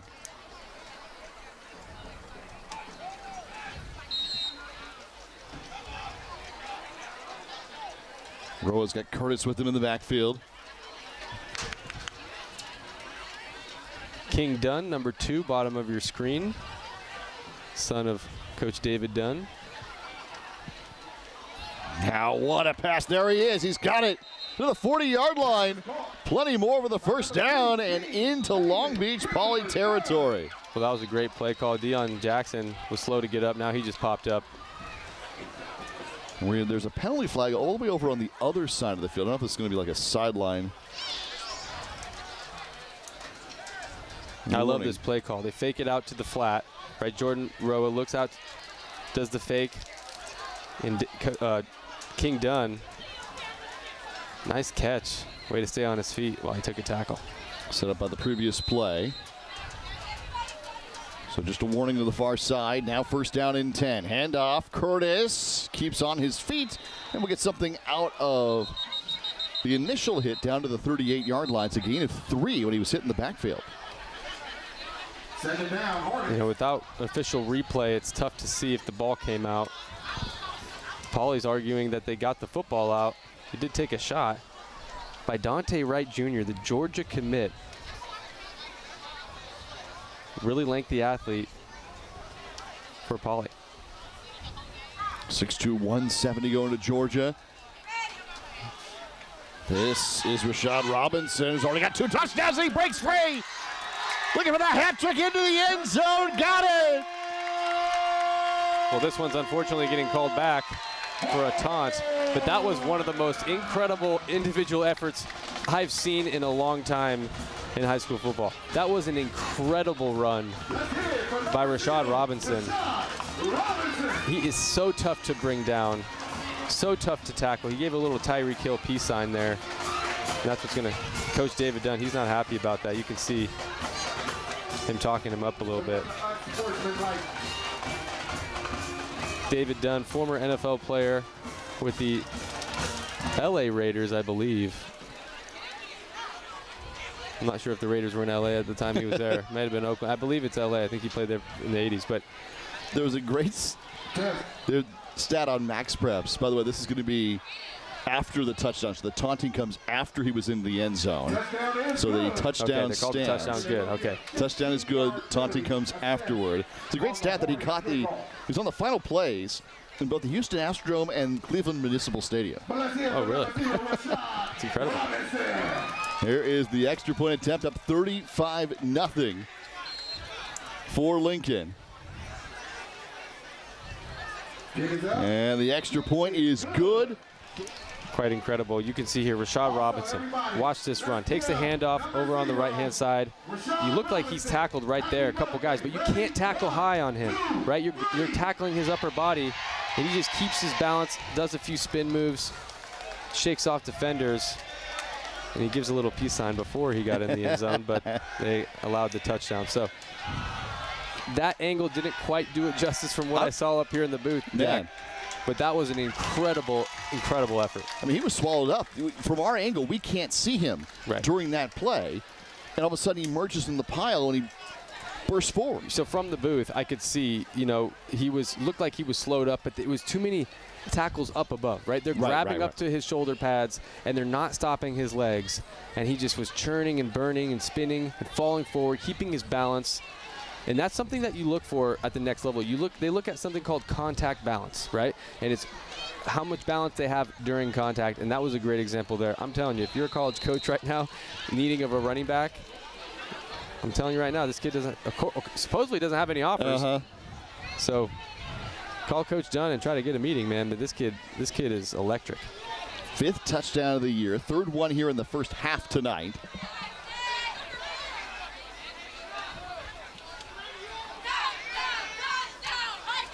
Line drive kick this time. It'll be taken by Deion Jackson. He's headed to Cal next year. He's going cross country to the far side. Still going across midfield and out to the 45-yard line of Lincoln.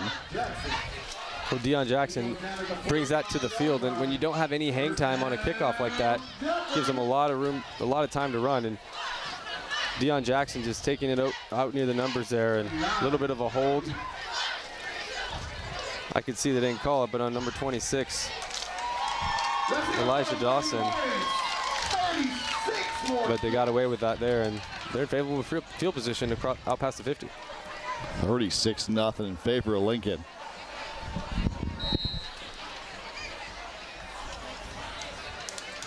All right, so we got first down. Deuce Jefferson will come out to the shotgun. He's at midfield, ball at the 45.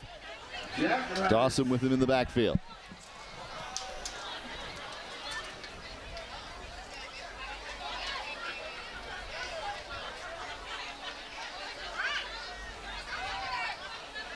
Hit by Tavazon in the backfield and dropped as he was throwing. Prince Tavazon, the future Oregon Duck, coming off 13 sacks a year ago. Knocking the quarterback to the ground here on first down. Well, they did a nice, interesting route combination, but a little short out route underneath was open. But you can tell Deuce is he's trying to look for more. And when you're down 36-0, the competitor in you wants to try to climb back and make plays, but you just have to take what the defense gives you. And now you're in 2nd and long. 6:35 left in the half. Jefferson handoff Dawson. On the far side, he'll have enough for the first down. All the way out to the 35-yard line. Nice run for Elijah Dawson. Elijah Dawson, they pulled the left guard over to the right side, and Elijah Dawson, great patience, goes in the middle, hides behind his lineman, and bounces out, and he just lowers his left shoulder against a really talented defensive player, Cameron Purnell, the Oregon State commit, who also had a big-time tackle earlier tonight. This kid's got a bright future for Long Beach Poly. Dawson with the first down carry. 1st and 10 now from the 35-yard line. 6:28 to play in the 2nd quarter. Jefferson, shotgun with Dawson in the backfield. 4 wide. Swings it out. Dawson's got it with a little bit of room here. Nice stutter step and the stiff arm, and he's finally wrangled out of bounds. Shy of the 20-yard line, back-to-back first down conversions. Great offensive play there. They really cleared out the left side, and Dawson, you can see how electric he is. They're going to give him a breather here after 2 back-to-back touches, but he's going to be a bright spot in this offense in the future. Mary Johnson comes in to replace him. Just over 6 minutes left in the quarter. First down and 10 on the 23-yard line.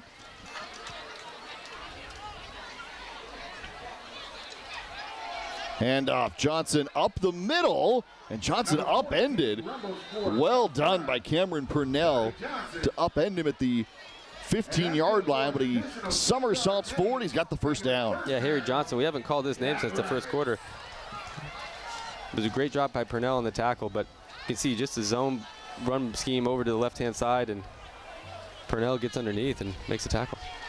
So now it's first down just outside the 10-yard marker. So 1st and 10 from about the 11. Johnson can't break free. Rene Areola, the defensive end, the junior, comes in for the tackle, and now a flag comes in late. Yeah, we saw some late pushing here. I didn't quite see who it was. Yeah, it looks like Harry Johnson.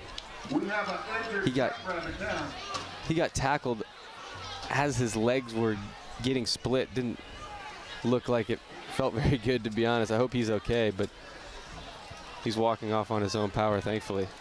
That's a great sign. He's walking off freely. And you can see they're trying to run over to the Prince Tavazian side, and it's really tough to get any penetration there. Number 50, Didn't see the late activity, but looks like it was a penalty and unsportsmanlike conduct against the Long Beach Poly Jackrabbits. Well, Dawson's going to come back in after those 2 big first down plays. They'll spot the football at the 7-yard line. It's still going to be 2nd down for Poly, even after the penalty on Lincoln. So 2nd down and 5 from the 7. Opportunity for a first down before the goal line. 5:26 to go. Here is Jefferson. Out of the shotgun, handoff Dawson. A burst up the middle. Dawson trying to push his way for the goal line. Dawson still on his feet, battling for it, and finally whistled down at the 1-yard line. A great effort there by Long Beach, and Dawson, a young runner here for Long Beach, and running up the middle, led by the tight end Hernandez. And they're trying to make a statement on this drive. But it is going to be good enough for a first down, Jackrabbits. So it'll be a first down for the Jackrabbits. 1st and goal.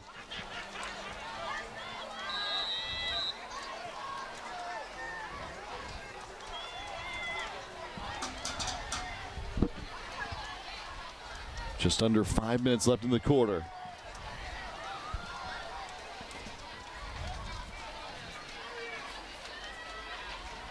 First down and goal.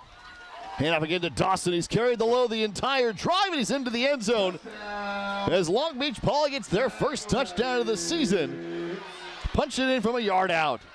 It looked like there was some confusion for the Hornets there. but they just ran the same play, same formation as the previous play.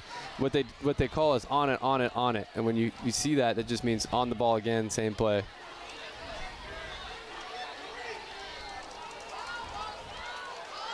And Elijah Dawson does the rest and gets into the end zone for the first touchdown of the season for the Jackrabbits. And just coming off that right side.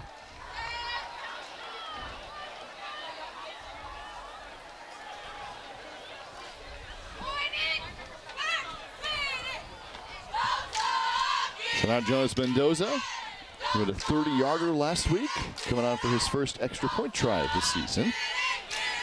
For the senior. And see if we get a delay here.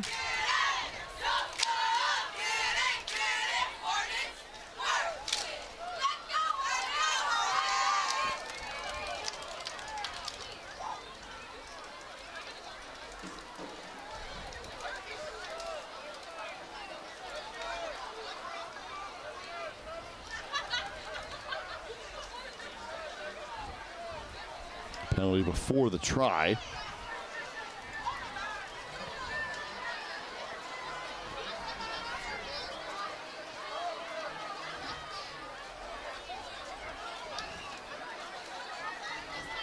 Touchdown.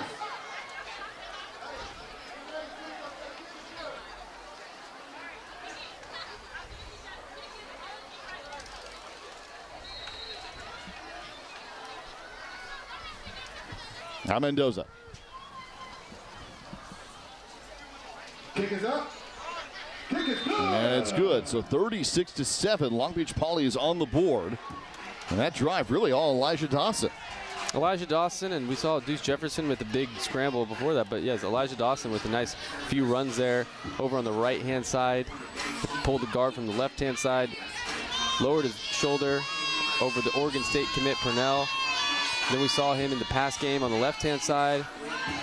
Really talented running backs here on both sides of the football, and you know, like I mentioned before, if you're a college coach or a recruiter, you got to have eyes on this game. 4:35 to go before halftime. Lincoln will get it back.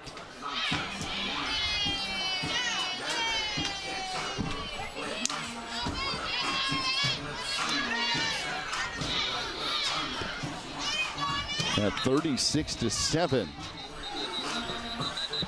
3 touchdowns for Rashad Robinson, 2 for Junior Curtis, including a 90-yarder in the first 15 seconds of the game. And on the opening kickoff return for Lincoln. Yeah, we've seen Junior Curtis all over the field tonight. He's an explosive playmaker. You can see why he is highly recruited, and I think he's going to get some bigger offers as the season goes along and into his senior year. But a lot of playmakers on this football team, and they're doing it on all phases, right? They're doing it on special teams. We saw opening kickoff. They're doing it on the ground. They're doing it through the air. They're doing it with causing turnovers. And they're keeping their composure, you know. It's been a chippy game here, and they've kept the composure and limited the penalties. Curtis won't get a chance. This one goes over his head into the end zone. So a touchback with 4:35 left to go. Here in the first half for Lincoln to get the ball back and try and score again. And plenty of time for them to score on this drive, and we'll see if they do the hurry-up offense and the no-huddle offense. But, you know, they're getting some guys in the game right now, as you can see. Number 13 enters the game for the Hornets. Keanu Mann at quarterback. 4 minutes, 35 seconds left here. Got in last week, went 6 for 9, 68 yards, an interception and a touchdown for Kanan Manna. So he comes in. Kanan Manna, excuse me. For Lincoln after Roa threw for 1 touchdown and engineered all those touchdown drives. Curtis is still in here. They fake it to him, and this one goes incomplete. Trying to get the ball to Courtney Miller-Thompson from Kanan Manna. And Jamari Stoddard on the far side of the field all jacked up. He's a two-way player, but nothing on that first play.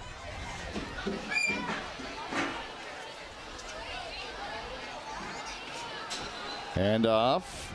Curtis still on his feet, able to get up after 2 tacklers. Tried to bring him down, and he gains 5 yards. It's an incredible effort by Junior Curtis. So you think he's stopped in his tracks. Oh, we got more penalties here. Some jawing back and forth. But Junior Curtis, an incredible individual effort. to gain 5 yards on that play, but it looks like it's going to be coming back.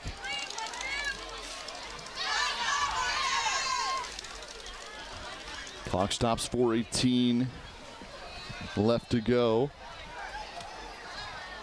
Yeah, pulled Deion Jackson's shirt down, and then a little bit of jawing back and forth, trying to, yeah, there you go, slap in the face by Junior Curtis. So can't do that. You're going to get called every time, Jack, but, you know, we need sportsmanship here.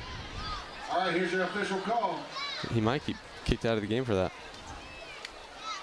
Yeah. So unfortunately, Junior Curtis is out now after going after his opponent, and he will be out for the next half of football here. After 2 touchdowns, he had a 90-yard return on special teams.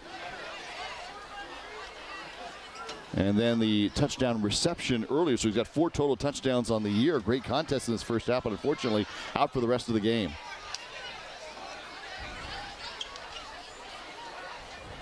As he heads to the golf cart. That's a 10-yard penalty on His the night's over. Take it back 10 yards, making it 3rd and 13 for your Hornets.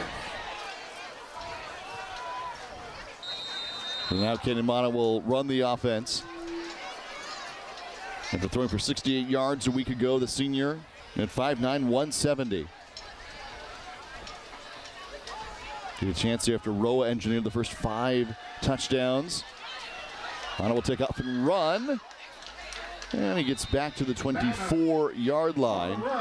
Mana with some nice shifty moves there. He had a few receivers open, didn't love the look, and just played it safe and ran the ball. But 4th down, and we might see a punt here for Lincoln the first time tonight.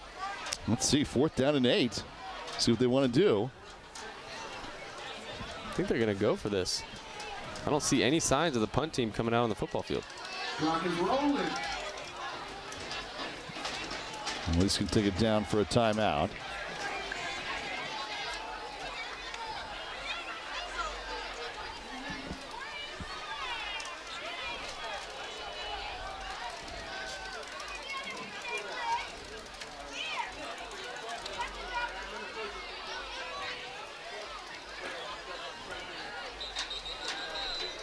And there's the first timeout for Lincoln. So 3:05 left to go. Second quarter. 36-7.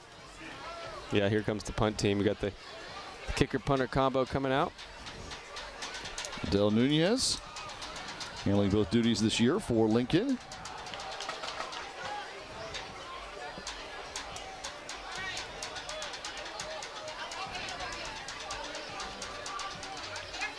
I wasn't ready, sorry.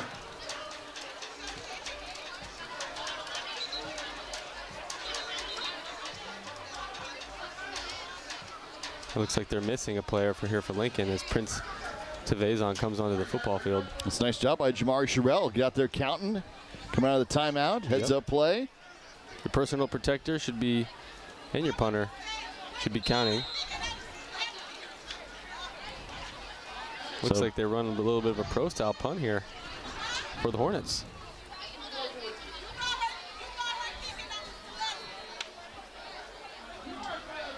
Alvin Gaston is the long snapper. First punt of the night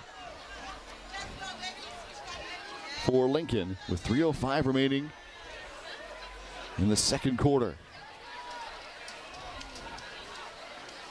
Oh, dropped the punt, or dropped the snap, excuse me. Still got it away. Actually winds up being a decent kick after all that. Wow. And down to the 42-yard line. Well, I'll tell you what, Jaden Coley, he has got to get away from that football. In that situation, it's poison, poison, poison. You run far away because the Lincoln defender could have pushed him into the football. So if you're a young football player or any football player out there watching this, special teams, when you get a punt like that, you just yell poison, poison, poison, run away from the ball to maintain possession. For your Jackrabbits. So Juice Jefferson and Elijah Dawson got into the end zone last time around for Long Beach Poly, their first of the night, first of the season. Now 3:05 left to go in the second quarter. They have another chance.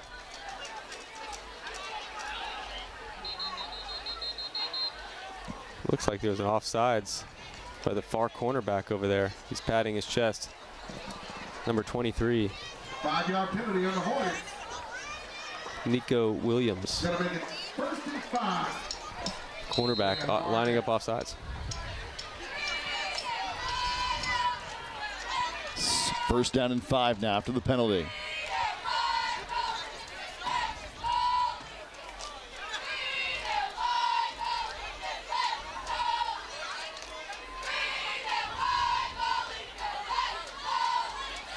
Deuce Jefferson out of the shotgun.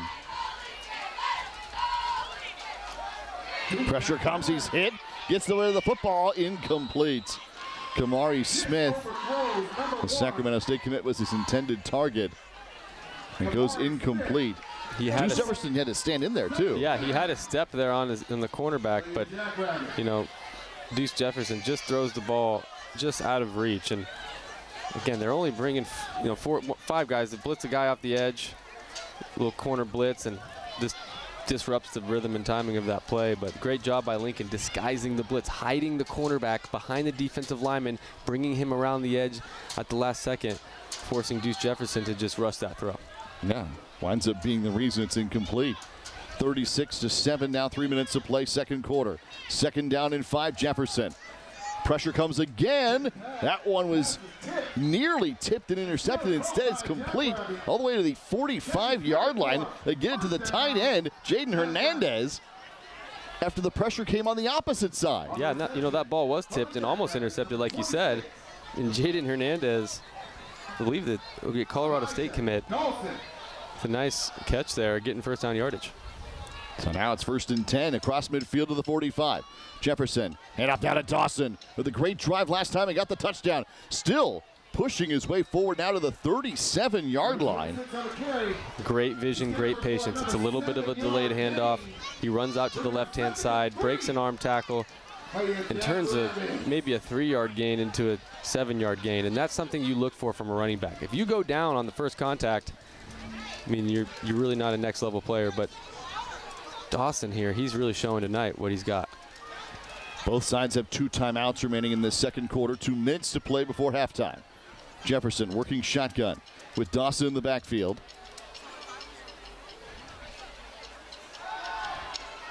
Stands in, throws deep downfield, and we're going to get a little pushing and shoving, and there will be a penalty flag that comes in. Yeah, I think that was a well-garnered penalty flag. Kamari Smith was the intended target. He basically tackled him on that play, and that's something that you know as a quarterback, you try to get those calls, right? I mean, you throw the one-on-one, hoping that, especially in high school, you know, that the DB just grabs and tackles and pushes, or forces contact. So this will go in the favor of the Jackrabbits, I'm sure. Clarence Tucker was the corner on the play. 15-yard penalty. And that is a first down. So first down for Long Beach Poly. 1:48 to go, 2 timeouts.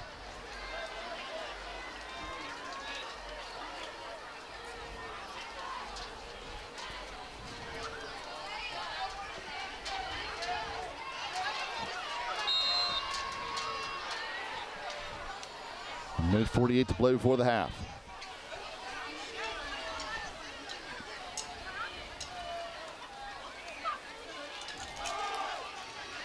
And off to Dawson. This time he's taken down in the backfield. Lincoln gets to him. Jamari Sherrill was there first. Prince Tavazon in there as well. And it'll be a loss on the play. Yeah, Jamari Sherrill, really good football player. We saw him earlier in the game make some stops. He's just playing on the right defensive tackle, read technique. Great job reading, not getting tricked, wrapping up there and slamming him down to the turf. It was a great job there for Jamari. Loss of 3 on the play. Second down and 13 with 1:09 left to go in the half. 2 timeouts for Long Beach Poly. 36-7. Deuce Jefferson. Over the middle, incomplete, trying to find Hernandez again. Incomplete, it'll be 3rd down and long now with less than a minute to go. Yeah, they're trying to get him the ball over the middle, and we've seen him with a few catches tonight, but he's a big physical football player, and he's going to cause a lot of mismatches for this defense. So utilizing him, especially as we get into the second half, going to be key for them to get back in this ball game. 6'3", 220 headed to Colorado State. 36-7. Now 58 seconds remaining in the half. 3rd and 13. Jefferson to throw. Pass complete to the far side. This one into the end zone. Touchdown. Jaden Coley. Back-to-back drives for the Jackrabbits, and they're into the end zone. Jaden Coley just running a drag route over the middle and underneath, and they tried to get the linebacker to chip him a bit or make him redirect his route, but he's so fast and so athletic. A great job by Deuce Jefferson, just hitting him in stride, getting the ball in your playmaker's hands. So you can see here, Deuce Jefferson, he looks to his left a little bit, sees Corley running across, hits him in stride. Corley does the rest. Great job by the Jackrabbits. Well, they've scored on back-to-back drives. Coley, excuse me, I said Corley. I'm thinking of Malachi Corley. Jaden Coley for the Jackrabbits. Yeah, it's going to be an offside, so they'll have to do it again. Well, we have a little bit of a ball game here. I mean, we got Jackrabbits offense back to life, right?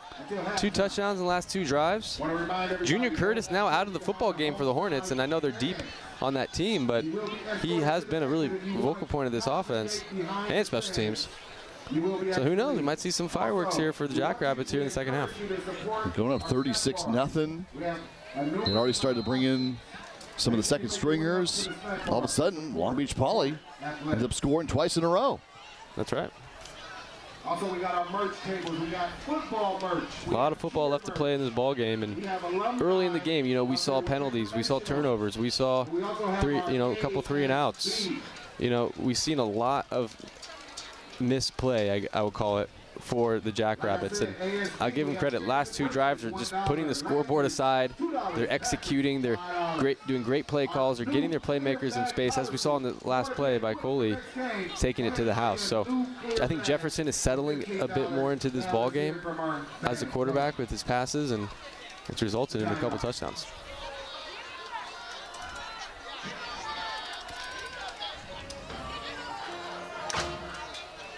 Coming out of the stoppage, and we'll do the point after try.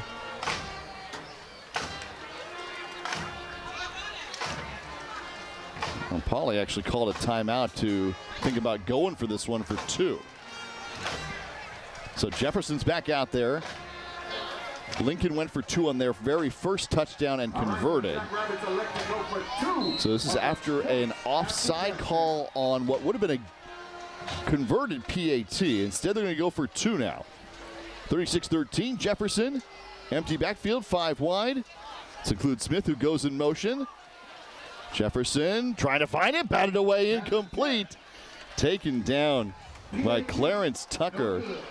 And so the try is no good. It remains 36-13. And Clarence Tucker, he's another one of those highly skilled players for the Hornets, and he read that really well, and they're trying to do a little bit of a bubble route or hook route, button hook route. You can see they're communicating. They have a guy in motion, 4 guys out, try to clear some space, and he's just playing center field there, reading the quarterback's eyes, and knocks it away to make it incomplete. So 51 seconds remaining in the half. Long Beach Poly has made it a game here right before the end of the second quarter. You know, I don't understand going for 2 there. I mean, I just think you take the points. Now, if they do get back in this ball game, they may wish they had that point, you know. I mean, we'll see how this game plays out. But if anything, they got to put it on film, right? I mean, we talk about that a lot in high school. When you put a lot on film, it causes the opponent for next week to do extra studying, extra preparation, extra packages, extra defensive calls. So it gives their, makes their hands full on the game planning. This will be returned. King David Christopher Dunn on the return for Lincoln out to the 24-yard line. Remember, Junior Curtis was ejected for throwing a punch earlier in the second quarter after he had a 90-yard return on special teams, and this one's out to the 24-yard line. Yeah, and they're going to get one more drive here. We'll see if Roa comes back into this ball game at quarterback. It looks like Mana is coming back in. number 13 for the Hornets. Canyon will lead the offense. Robinson in the backfield. He's got 3 touchdowns in this first half. Canyon Mana with the second drive. The senior quarterback. 44 seconds left here in this second quarter. And now a penalty for a procedure penalty against Lincoln. You know, when you get some of those younger guys that haven't had a ton of reps, they line up incorrect, not on the line of scrimmage, or they should be on the line of scrimmage, or they're not. They should be off the line of scrimmage, excuse me.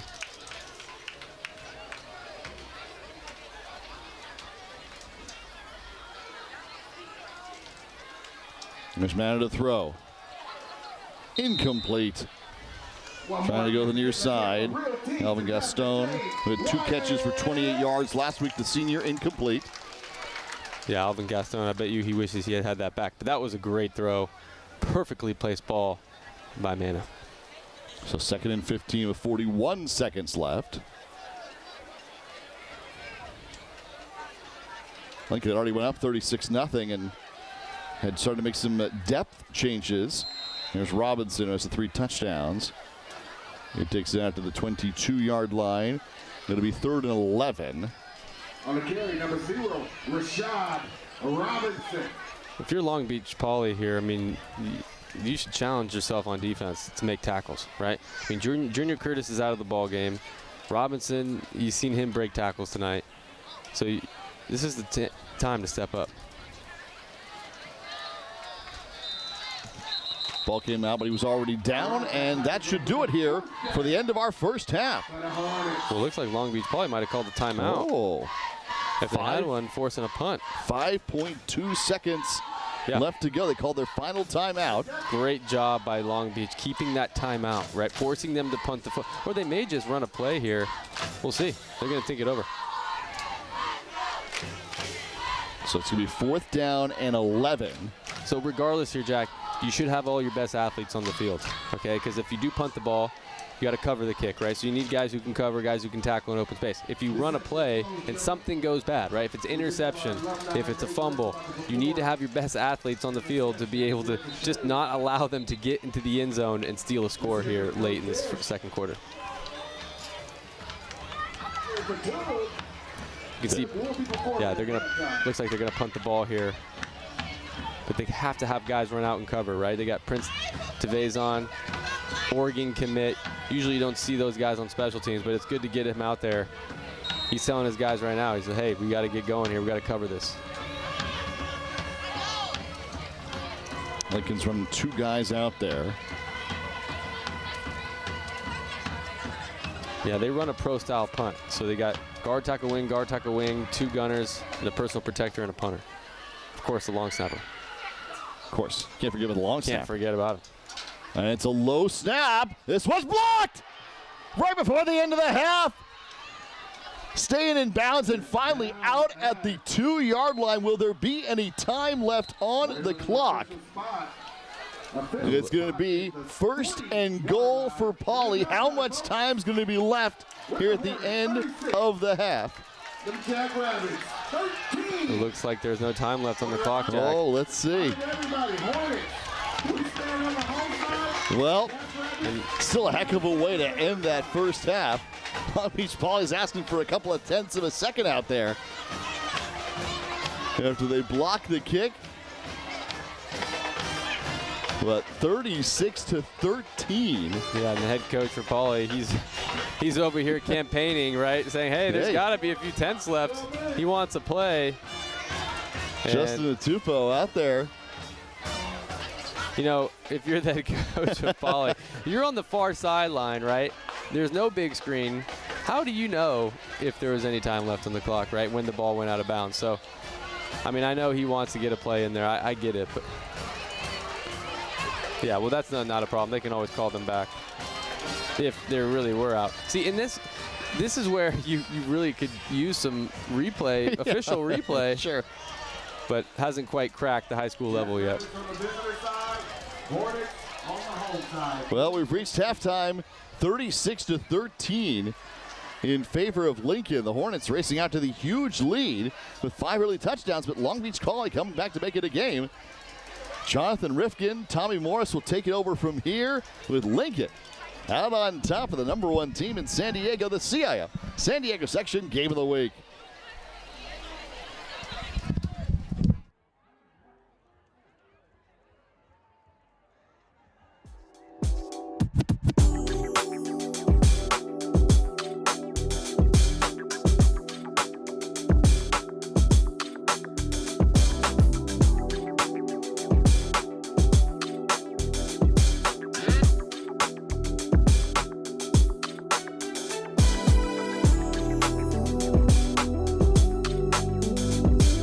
San Diego High School football is going live. Starting Friday, August 29th, the San Diego section will be partnering with TVX Sports Video to broadcast one high school matchup every week for free on YouTube, YurView San Diego, and Cox Cable.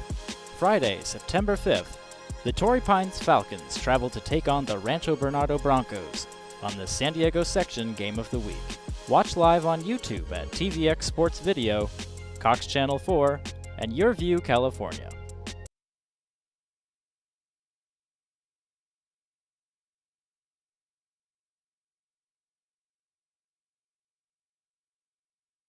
Let's hear it for our Lincoln Major Reds.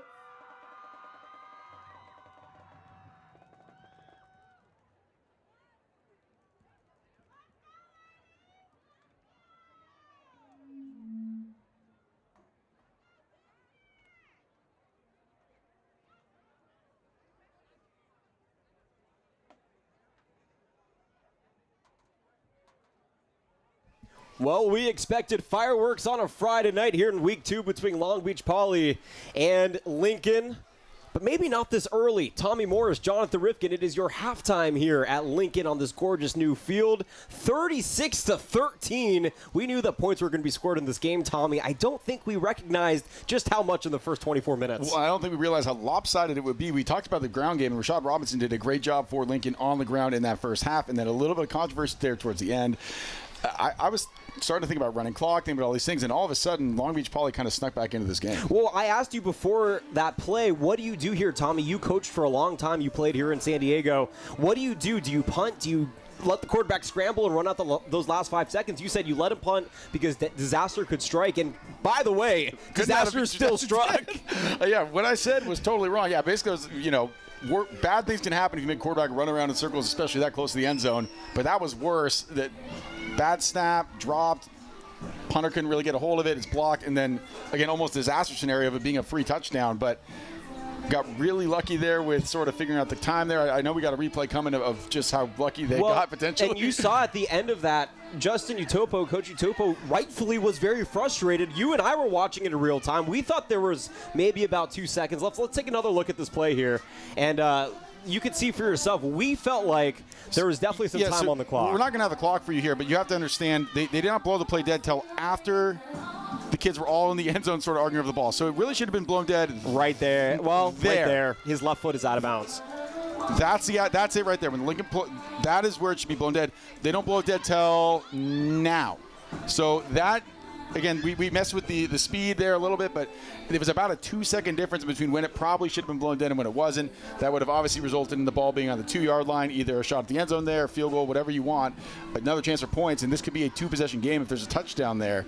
So kind of snuck away with when one. You look at this score, 36-13, it was 29-0 at one point in this game, and of course Lincoln exploded to an 8-0 start on the kick return for a touchdown and then 2-point conversion.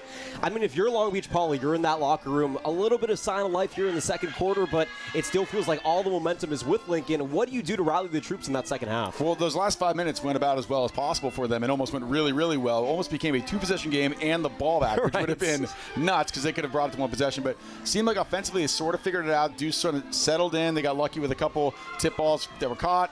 And eventually they started to get going there, which took six quarters basically if you count last game too. So they finally seem to be in a rhythm. So this second half could be totally different than the first. When you look at that first half, one of Tommy's biggest takeaway in that pregame show that we discussed with all of you was that Lincoln is going to need to dominate on the ground. Well, it seemed like they answered that call in the first half. They did, and especially the birthday boy, Rashad Robinson, had a couple touchdowns where it looked like no one could tackle him. He had that long one there in the second quarter. I mean, it looked like that's how the game was going to go. We mentioned the 3 Division I, Power 5 Division I guys in the secondary for Long Beach, so that ground game had to be there. It was. Jordan Rowe looked really good at quarterback. That nice little spin move touchdown pass that he threw there in the first quarter. I mean, it was all working for Lincoln early, and I think maybe they got a little bit complacent. Time to wake up a little bit at halftime and try to start that third quarter like the first quarter was. Well, the coaching staff for Lincoln decided to insert their backup quarterback, Kanan Mana, there about halfway through the second quarter. You and I saw him warming up throughout the first quarter. He knew he was coming in pretty early. Do you like the decision of pulling Roa in the second quarter early in this game for all intents and purposes and bringing in the backup? Well, we were talking about that too down on the sideline. Do you wait till halftime to bring in, and when's the right time? That seemed like an appropriate time to do it. I know that both drives stalled. It wasn't really his fault. A couple drop passes, some penalties. There are some other things there that resulted in those drives not going as planned, but I would expect to see Jordan back here in the third quarter. Tommy Morris, Jonathan Rifkin, we have more halftime coming your way up next. We'll get to your highlights and get you ready for the second half of play. It is Lincoln and Long Beach Poly, and it's the San Diego section game of the week on YurView and TVX. San Diego High School football is going live. Starting Friday, August 29th, the San Diego section will be partnering with TVX Sports Video to broadcast one high school matchup every week for free on YouTube, YurView San Diego, and Cox Cable. Friday, September 5th, the Torrey Pines Falcons travel to take on the Rancho Bernardo Broncos on the San Diego section game of the week. Watch live on YouTube at TVX Sports Video, Cox Channel 4, and YurView California. Well, it is halftime here at Lincoln. Long Beach Poly trailing by 13. Tommy Morris, Jonathan Rifkin, delighted to be with you. Well, how did Long Beach Poly get into this deficit right out the gates? It was an explosive start for Lincoln, with a kick return for a touchdown. They went for 2, and really, if you were going to string together a highlight package for this first half, which our amazing production team has done, it's probably going to last a while because there was a ton out of Lincoln. You're going to see a lot of touchdowns in green when we start rolling these highlights because that's pretty much all it was in the first half, except for the last 5 minutes here. Here's the opening kickoff. We see a nice return here. The ball was dropped there for a second, but that was Junior Curtis. Sorry, he's normally number 5 if you're looking at your roster here, but he's wearing 4 today. Just cruising to the end zone. Could not have obviously had a better start if you're Lincoln. Well, and then ironically enough, on the ensuing kickoff, Long Beach Poly had a great return, but it was called back due to an illegal block in the back. And then another look here really quickly. I mean, the speed, splitting the gap, and just untouched into the end zone. A great way to start off your home campaign. Here's the 2-point conversion. This is touchdown number 2. And again, Curtis is in on the little out route. Well done from Jordan Rowe. And there's that little spin move I was talking about. Very athletic throw there by Jordan Rowe. Rashad Robinson here, and this is why he's so good. Impossible to tackle, low center of gravity, big, strong legs. It is a nightmare to tackle. Would you consider him perhaps the top of the running back rankings in San Diego? I think you have to put him up there. He reminds you a lot of his brother. And here is Rowe, a nice little fade, far side end zone touchdown for Mr. Robinson, his second in the first half. And again, shows his versatility. A great design play here by Jason Carter. Robinson wide open, and it's tough when arguably their best player is walking around wide open near the end zone. Well, and then Robinson, I mean, it doesn't matter. You could put 18 gold jerseys on him, and he just stays on his feet, explodes for the touchdown. It is incredibly difficult. Yes, he did make a peace sign at the camera prematurely. That grew the flag. It was 35-0 for Lincoln, but then 2 touchdowns, 13. Long Beach Poly trailing Lincoln, half number 2 coming your way up next. Tommy, what are some keys in the second half for Long Beach Poly? Give us one to try and come back, and then Lincoln to sustain this lead. I mean, Long Beach Poly just got to build on what you did in that at the end of the first half there. The offense started moving. They're going to get the ball back, so they got to stay in rhythm, stay warm. If you're Lincoln, I think it's pretty obvious. The birthday boy, Rashad Robinson, his 17th birthday. I don't think he's going to get to 17 touchdowns. He's not that far away from it. He definitely has more than 17 yards rushing. Yeah, I mean, again, kind of reminds you of his brother who's playing at Georgia right now. This is, obviously a very, very good running back. Again, I would put him probably at the top in San Diego, and he's shown why tonight. He showed why last week in Hawaii, running for almost 200 yards. I mean, it's not a fluke. And if you're Long Beach Poly, what do you need to see more out of, besides the obvious scoring points, offensive continuity, trying to tackle an amazing running back on the other side? Yeah, I mean, the front seven's got to show up for him. They got a good defensive end, but the linebackers and the rest of the guys in the front seven really need to make some plays difficult for the quarterback so far. It's been a little too easy for Jordan Roa. Put some pressure on him. And again, I know it's hard. Got to tackle number 0. You have to do it somehow. I don't know if you're going to need to get the bus out here to hit him or something. They might have to do that. He is you and I were talking. I asked you, like, what makes him so difficult? And you talked about his low center of gravity.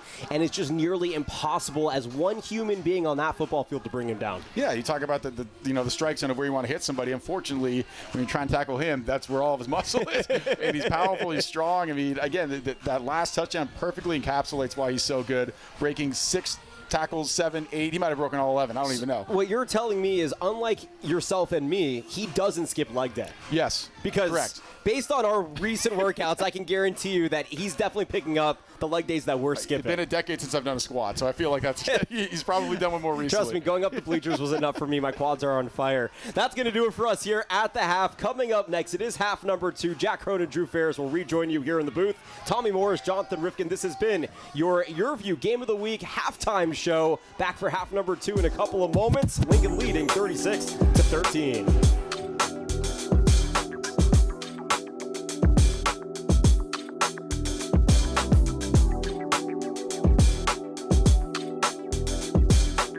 San Diego High School football is going live. Starting Friday, August 29th, the San Diego section will be partnering with TVX Sports Video to broadcast one high school matchup every week for free on YouTube, YurView San Diego, and Cox Cable. Friday, September 5th, the Torrey Pines Falcons travel to take on the Rancho Bernardo Broncos on the San Diego section Game of the Week. Watch live on YouTube at TVX Sports Video, Cox Channel 4, and YurView California.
All right, thanks to Jonathan Rifkin and Tommy Morris here, taking you through halftime. Lincoln leads it 36-13 over Long Beach Poly.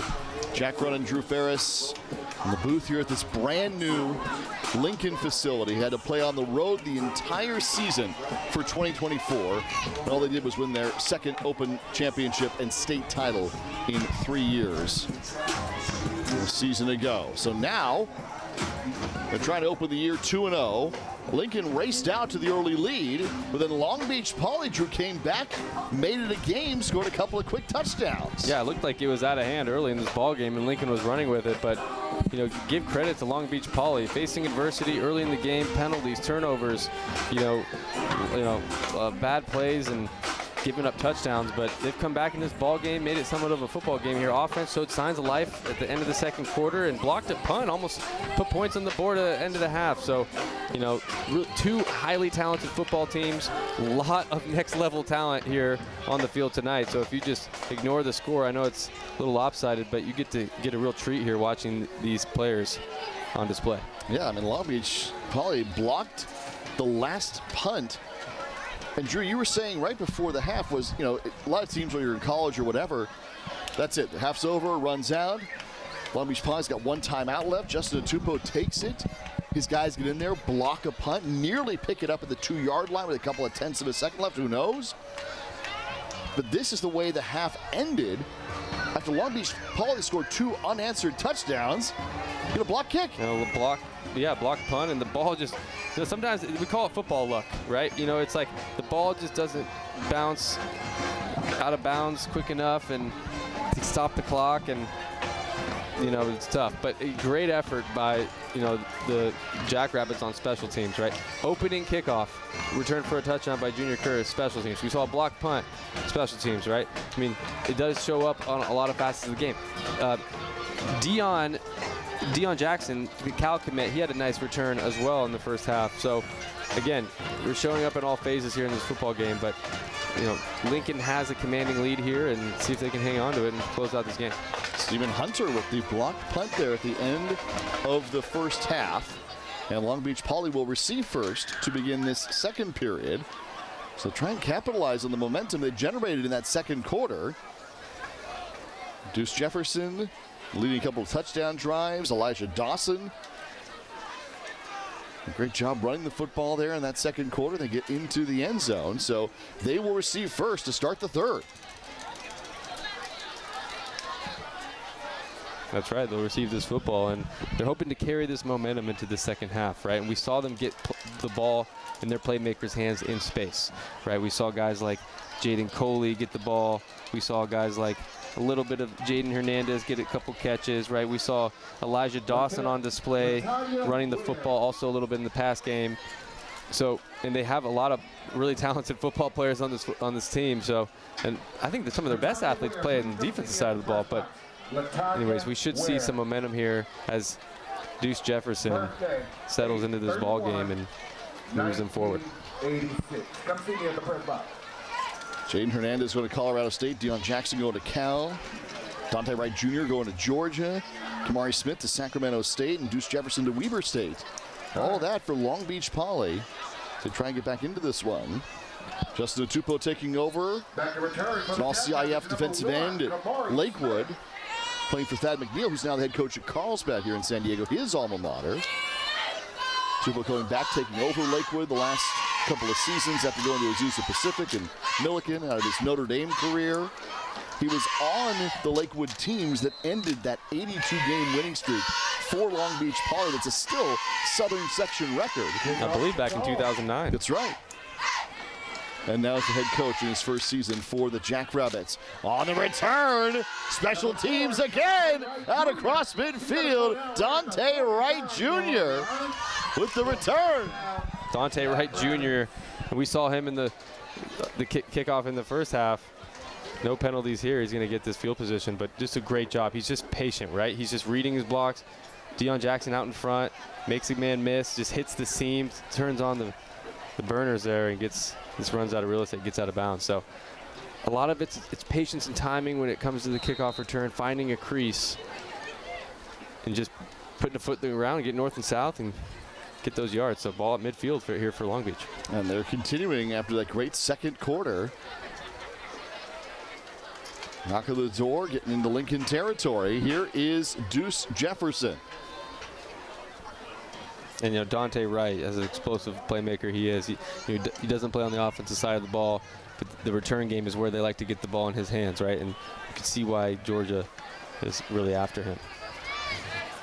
Shotgun formation to start the second half. 11:51 to go in the third. They'll pitch it to Dawson.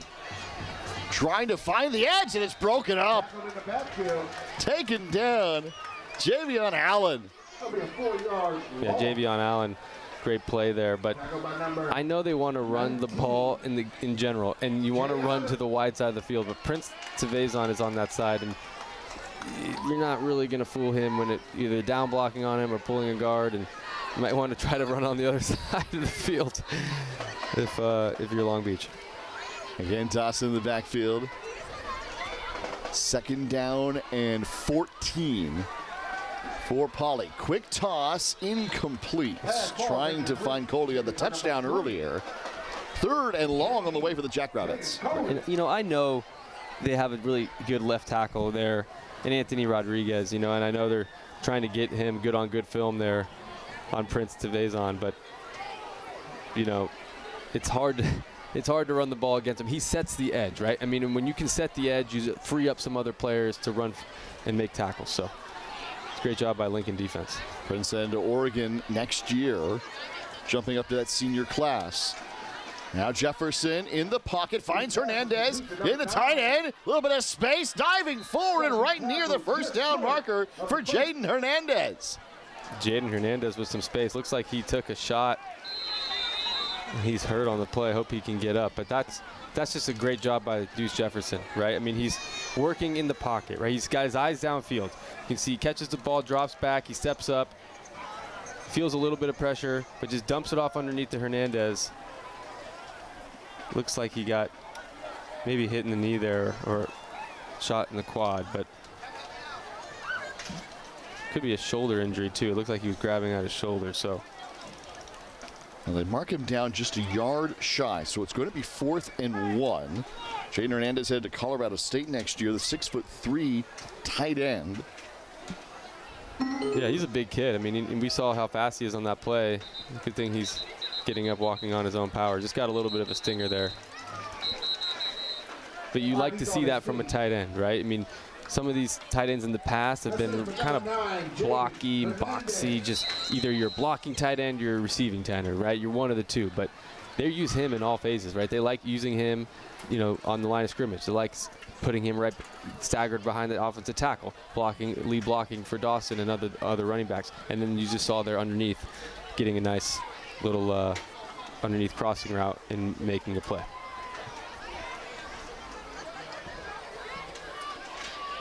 So now they're going to go for on 4th and 1 from the 40-yard line. Jefferson trying to count him hard. Coming back out of the shotgun.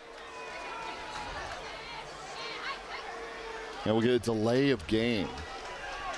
Delay of game. So they tried to draw them offside on 4th down. Didn't work. And, in this part of the field, this is the true fringe spot. Well, yeah. At least at the pro level, right? Usually don't have a kicker who can make a 60-something yard field goal or a 58-yard field goal.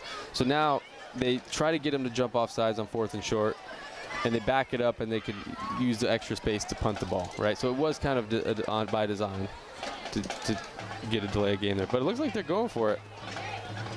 My mistake, Jack. It looks like they're going for it on this play. Down a few scores here in this third quarter. Instead of 4th and 1, it's 4th and 6. We might punt the ball here. There it is, tipped up in the line of scrimmage and incomplete. Dangerous ball into the air, incomplete. Lincoln will take over on downs.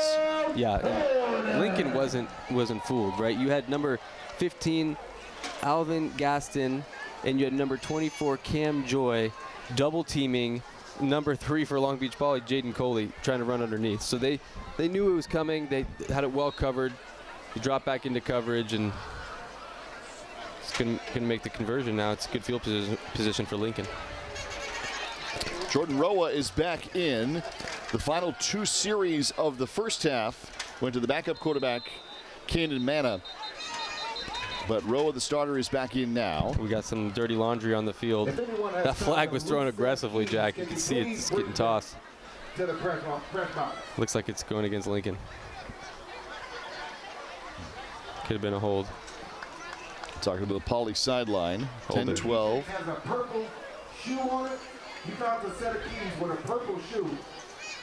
That's coming back. That's coming back there. Thank you.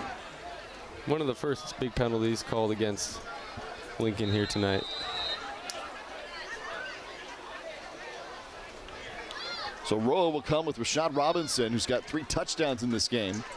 In the backfield, Roa working shotgun. Hands off to Robinson. Rashad Robinson. Finding it all. What a burst! Robinson across midfield and still going to the 45, right near a first down.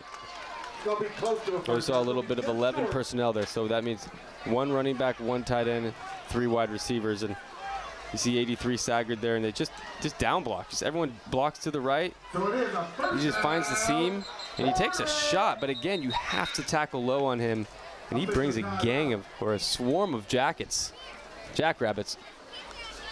with him. They marked him for the first down, so they gave him credit for 25 yards on the carry for Rashad Robinson. What a burst through the hole. Yeah, he's got that next level burst, and he's got the patience, right?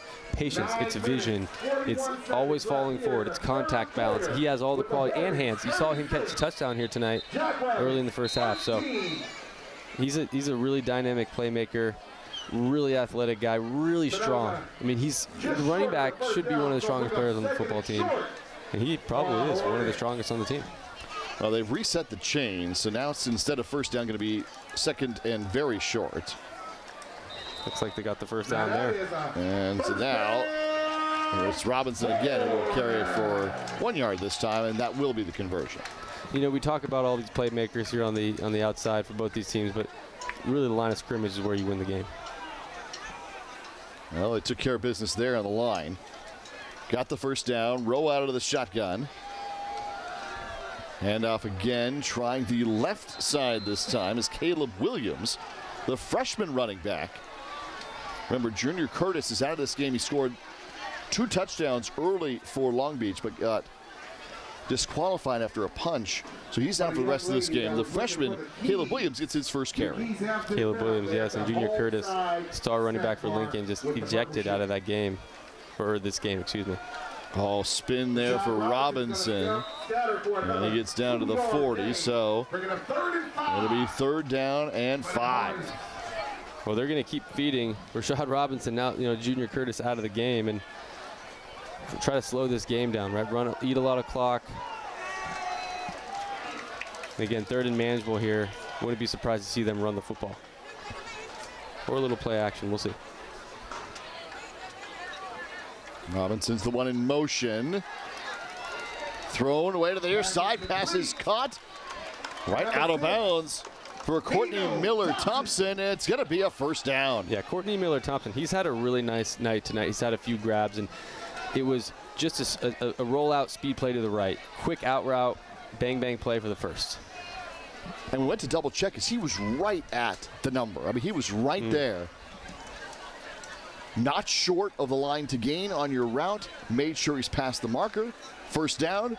It's in the books. Roa to throw. Nearly intercepted. Incomplete and broken up by Deion Jackson, the Cal commit. Incomplete. Yeah, and they're hunting for blood there. I mean, they understand that when these receivers are in the game that they like to do that short underneath quick pass. So these DBs are creeping up towards line of scrimmage. Now, I say that, but they got to be careful because they could fake that and go deep. So look for that in the next few plays.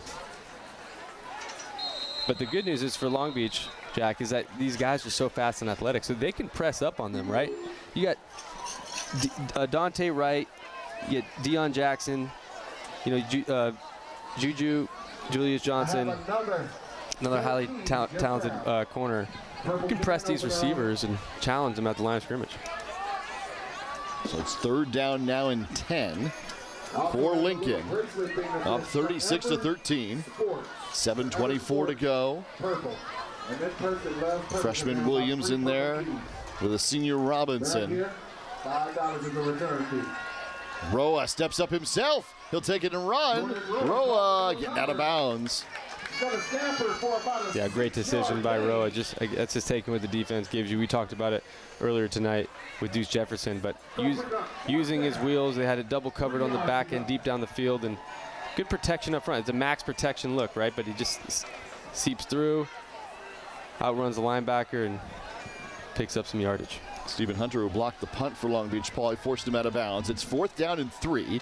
Lincoln's going for it from inside the 30-yard line. All the 27 on 4th down and a long 2. And now timeout. Looks like they're going to think this over. And this actually might be the true fringe for this team, right? And the fringe point really depends on how good your kicker is, right? So if your kicker's range is, 40 yards or maybe even 45 yards, this is probably about where the fringe is for them. But they're not going to punt it here. It might be too long for a field goal, so you get in 4th down territory. Del Nunez hit a 29-yarder last week, so that would give him the 12-yard line as his range, just going by the one make on a lone attempt from a week ago. So here we go, out of the stoppage. 4th down and 3. I want to give a shout out to Officer Sims and Officer Samuels in the house. Roa working shotgun. Trying to throw, pressured. Getting away again. Roa finally taken down for a loss on 4th down. So this time it's the Jackrabbits who forced the turnover. Well, it's a great job by the Jackrabbits there. And we saw Jaden Hernandez playing on the defensive side of the ball, coming up with the sack, getting after Jordan Roa there.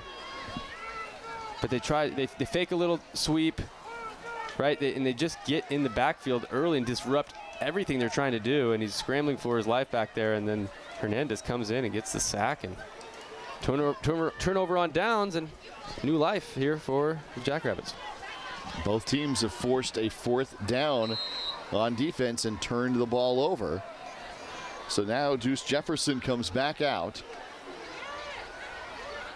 1st and 10 from his own 35-yard line. 6 minutes to play in the 3rd. 36-13. Quick toss, pass is complete. Kamari Smith with the reception. Yeah, it's getting a little chippy down here. And Smith got taken down by the helmet there. It's great pass. He throws that on his outside shoulder and it grabs the back of the helmet there, but good gang tackling and got solid play on 1st down. And that's really what the key to Long Beach. They have to get positive plays on 1st down, make 2nd and manageable, open up that playbook, right? You just can't get into these 2nd and longs, 3rd and longs. You have to win on 1st down, and they're doing a decent job of that these last few drives.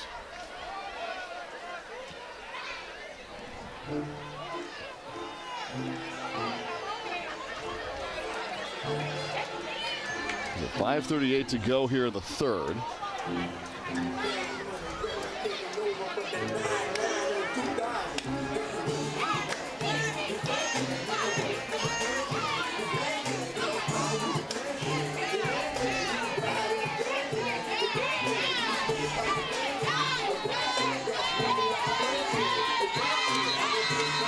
This is an official's timeout. They're talking to both sidelines.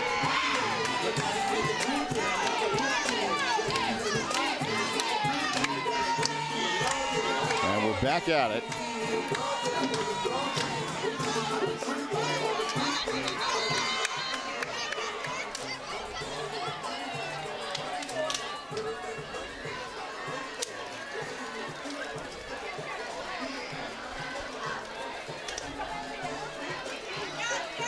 Well, the flag got thrown on that Long Beach Poly sideline. They went and talked to both sidelines, and then a flag came in from the Poly sideline.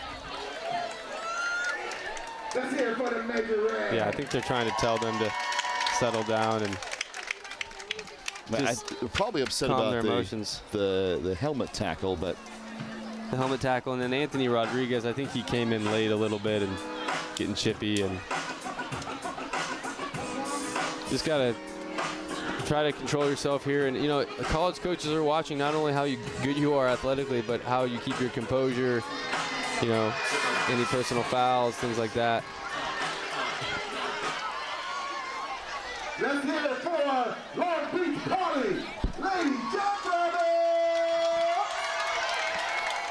You got aggressive pass rush there. And I think that's where some of the guys got upset.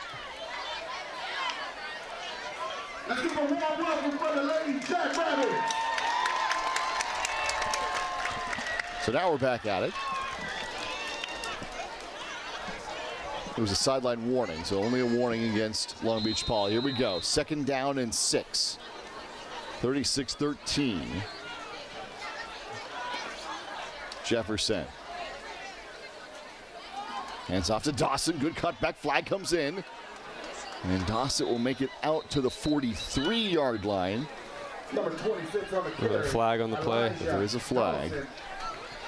Elijah Dawson on the carry. Still a good run. And Dawson's coming up slowly, so he's going to have to... Yeah, he's going down. Doesn't look good. That's Dawson, who's been so good in the last couple quarters. He's been great, and he's a really bright spot of this football team, specifically on the offense. And you don't like to see a kid go down squealing like that, but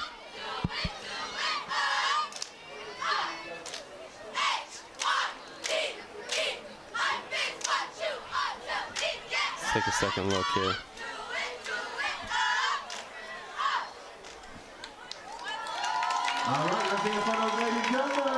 It might have got landed on, or I think it might have been a head injury or something. I hope it's nothing serious, but they were at least checking his alertness, his awareness. We do have an injury on the field, so if we can just wait for a second, we do have an injury.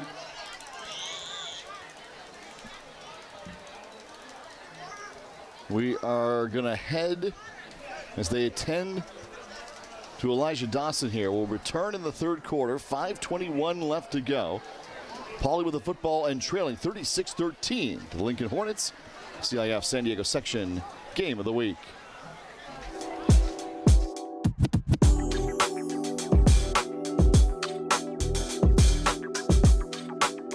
San Diego High School football is going live. Starting Friday, August 29th, the San Diego section will be partnering with TVX Sports Video to broadcast one high school matchup every week for free on YouTube, YurView San Diego, and Cox Cable. Friday, September 5th, the Torrey Pines Falcons travel to take on the Rancho Bernardo Broncos on the San Diego section game of the week. Watch live on YouTube at TVX Sports Video, Cox Channel 4, and YurView California.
Well, great news. Elijah Dawson bounced back up and walked off the field for Long Beach Poly. It's great news. As we resume play with 5:21 left to go, third quarter. 36-13 Lincoln in front, the #1 team in San Diego. 2 state titles the last 3 years for the Hornets, and back home playing on their home field for the first time in 2 years. Raced out to the early lead, got some extra guys in, and Long Beach Poly has done a great job coming back in this one. Forcing the turnover on downs, now back with the football after 2 straight touchdowns. This one's complete to Kamari Smith to the far side. Smith makes a move, cuts upfield. Smith still going for the first down across the 45. Kamari Smith, great job redirecting, and he's playing one-on-one with the cornerback there. And sometimes when you're not as good at 11 on 11, you just try to isolate your playmakers one-on-one, and he just sneaks underneath on a crossing route. It's a little double crossing route. Kamari sneaks underneath, and they love those crossing routes, getting guys in space, stops on a dime, cuts upfield, and gets the first down. Jonathan Rifkin is reporting from the sideline, Drew, that it was an asthma issue. They had to get the inhaler, got it to him, and he's back out. That's awesome. Yeah, it looked like he had trouble breathing, so that makes sense. So I'm glad he's better. And there was a trainer that went sprinting off to the sideline, and that was to grab the inhaler for Elijah Dawson. Looks like we have number 19. Javion Allen hobbling off the football field. I hope he's okay. Looks like just a cramp. Remember, it was, in downtown San Diego today, it was like 88 degrees. Yeah, I think I'm cramping up here in the boost jack. It is really toasty. By San Diego standards, pretty hot. We're in the monsoon portion of the year, so it's pretty humid as well. Now, Jefferson goes to throw. It's nearly picked off. Incomplete. Well defended by Warren Florence for Lincoln. Yeah, Warren Florence, he's just sitting in the zone, right? I mean, when you run crossing routes, how to defend that? Instead of playing man coverage, you just play zone. And I don't think Deuce Jefferson realized until last second that they were playing zone, and they tried to get, the receiver underneath there. So it was a great job by the defense, just sitting there up back, making a play, reading the quarterback. 3rd down and long. 3rd and about 13. The ball at the 44-yard line.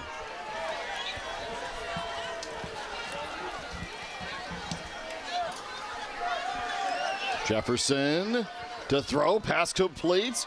Anderson with the catch out to the 45. And it'll bring up a 4th and 1 as Zion Anderson hauls it in. Yeah, great job by Anderson.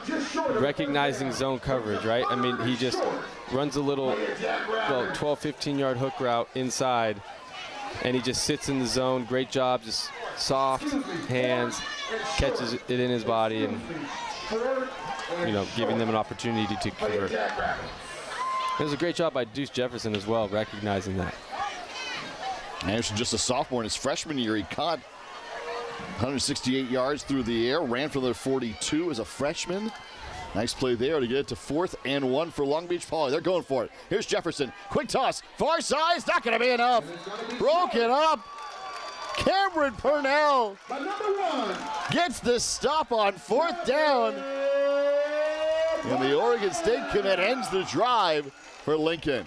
Cameron Purnell sniffed that out, and you can see why he's going to be a big-time college player at the next level. I mean, he's just playing man coverage here, tracking the motion man, trying to get Coley out in space. And I like the play call, but Purnell just sniffed it out, and turnover on downs. Incredible individual effort. So he gets the stop. It's 3 straight drives that ended on 4th down. Now here's Robinson.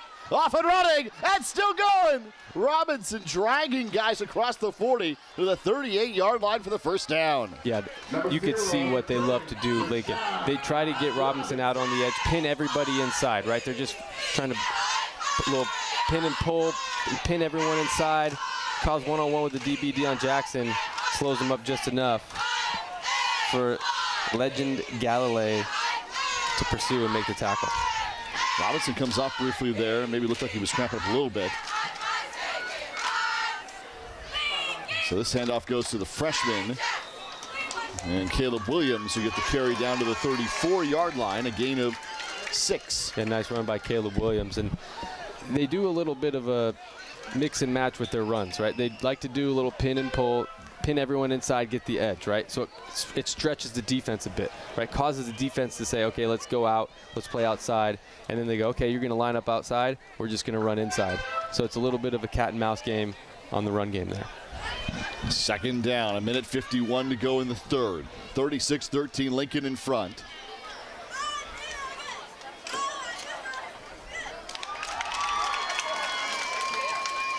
Roa back in, working shotgun. Yeah, a little false start flinch. When the play clock was also coming down as well. Yeah, false start. Yep, so they're trying to get that play in. The wing back, they call it typically in high school. He had a little pre-snap movement, forcing a second and long here. Cam Joy's the one in the backfield now with Roa. 3 wide. And Joy gets the carry. Pulled down at the 33-yard line. So that's a gain of 4. Third down on the way for Lincoln. We're approaching the end of the third quarter, 36-13. Keon Jackson comes flying in from the safety spot and makes a great tackle on Joy. You can see why he's going to be playing at the next level. He's been flying around making plays tonight. Here's Roa. Keeps it himself. Roa trying to break free, and he's not going to be able to. Down to the 32, a gain of 1. But that'll bring up 4th down and 5 for Lincoln. Jaden Hernandez with the tackle there, starting to play 2 ways. And you know, they had beating Lincoln have had their way offensively tonight, but no points here in the third quarter.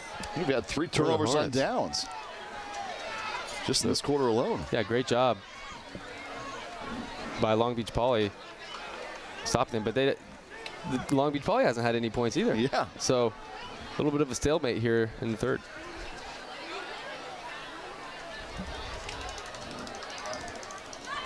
Final seconds are ticking away for our third quarter tonight.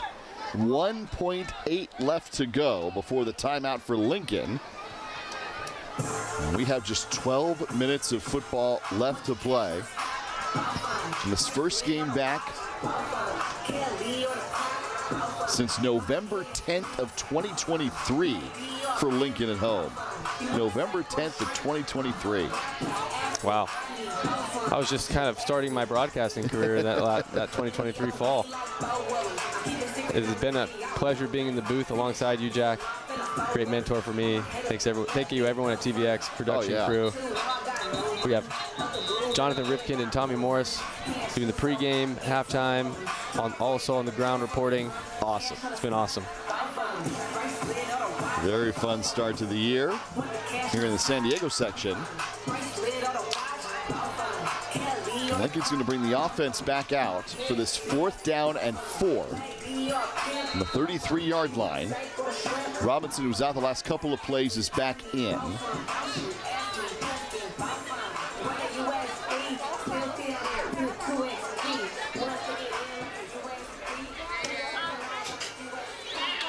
He's one of 5 who'll be split out wide.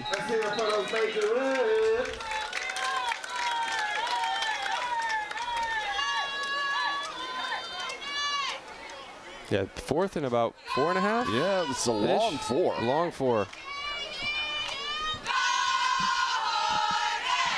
Just under 2 seconds left here in the quarter. And this is the fringe spot here. So yeah, they don't really have a kicking operation that can maybe make this field goal. Maybe they do, maybe they don't, but.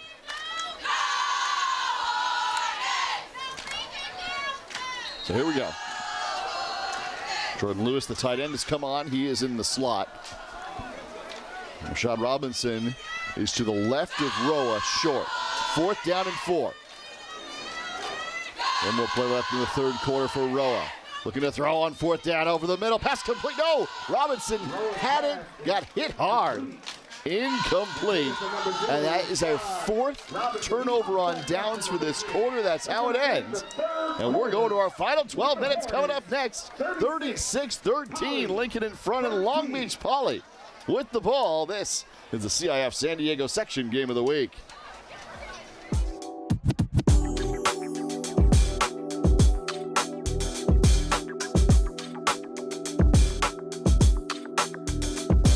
San Diego High School football is going live. Starting Friday, August 29th, the San Diego section will be partnering with TVX Sports Video to broadcast one high school matchup every week for free on YouTube, YurView San Diego, and Cox Cable.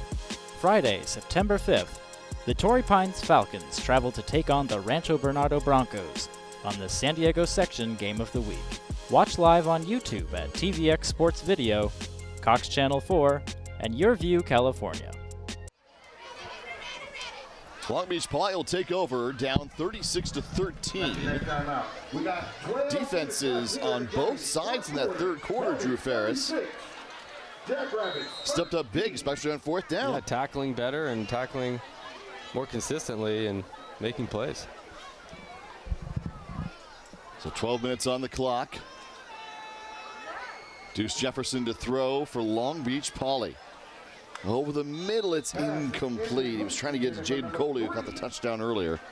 Incomplete. He's Drew Ferris, high school, college, NFL long snapper.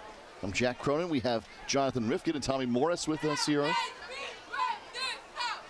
Live from Lincoln High School, this brand new field. And as Drew said before the break, big thanks to our TVX crew for putting these games on. You're in the official week 1 of high school.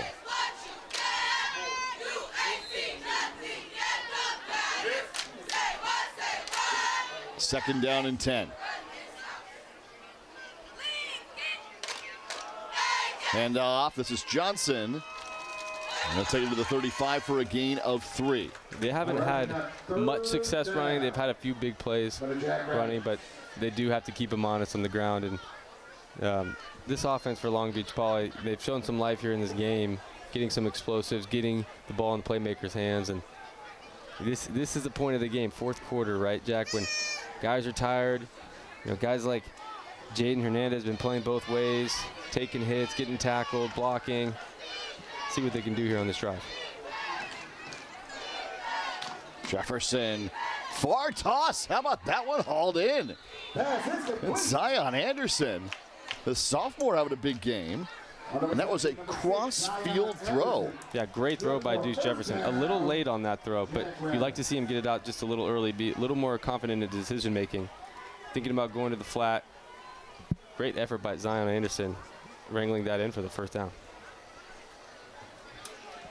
It looks like he's looking at his receivers, and he should be reading the defensive backs. I think that's why maybe he's a little late. This one's much quicker out of the gates, but incomplete. Trying to find Kamari Smith. With the coverage for Clarence Tucker from Lincoln. We got second down for your Jackrabbits. So that'll bring up second down and 10 on the incomplete pass.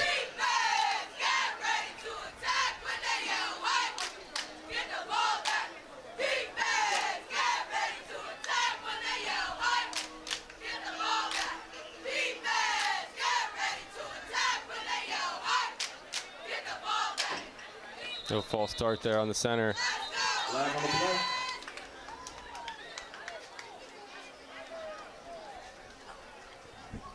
So he's got a lot of work to do pre-snap.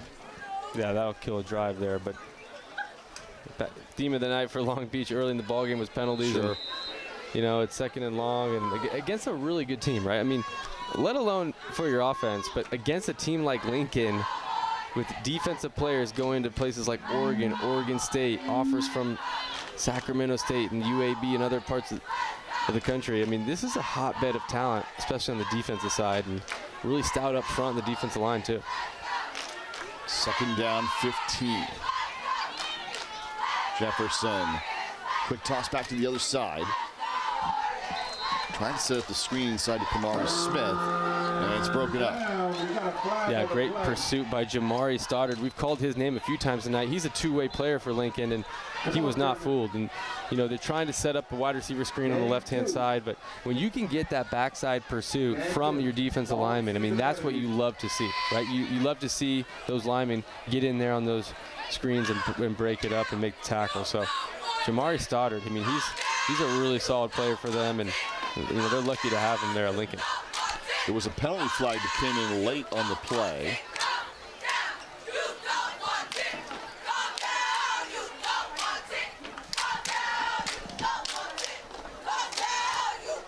is going to be a personal foul against Lincoln. Personal foul.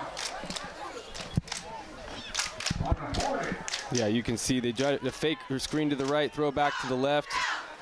Prince Tavazian's there, and Jamari Stoddard, I mean, he makes a solo tackle. I mean, that's just a great open field tackle by defensive lineman, and Anthony Rodriguez, he gets a little physical thereafter. And I mean, he's frustrated. They're tackling him, they're holding him too long, and you just got to keep your composure and not do that.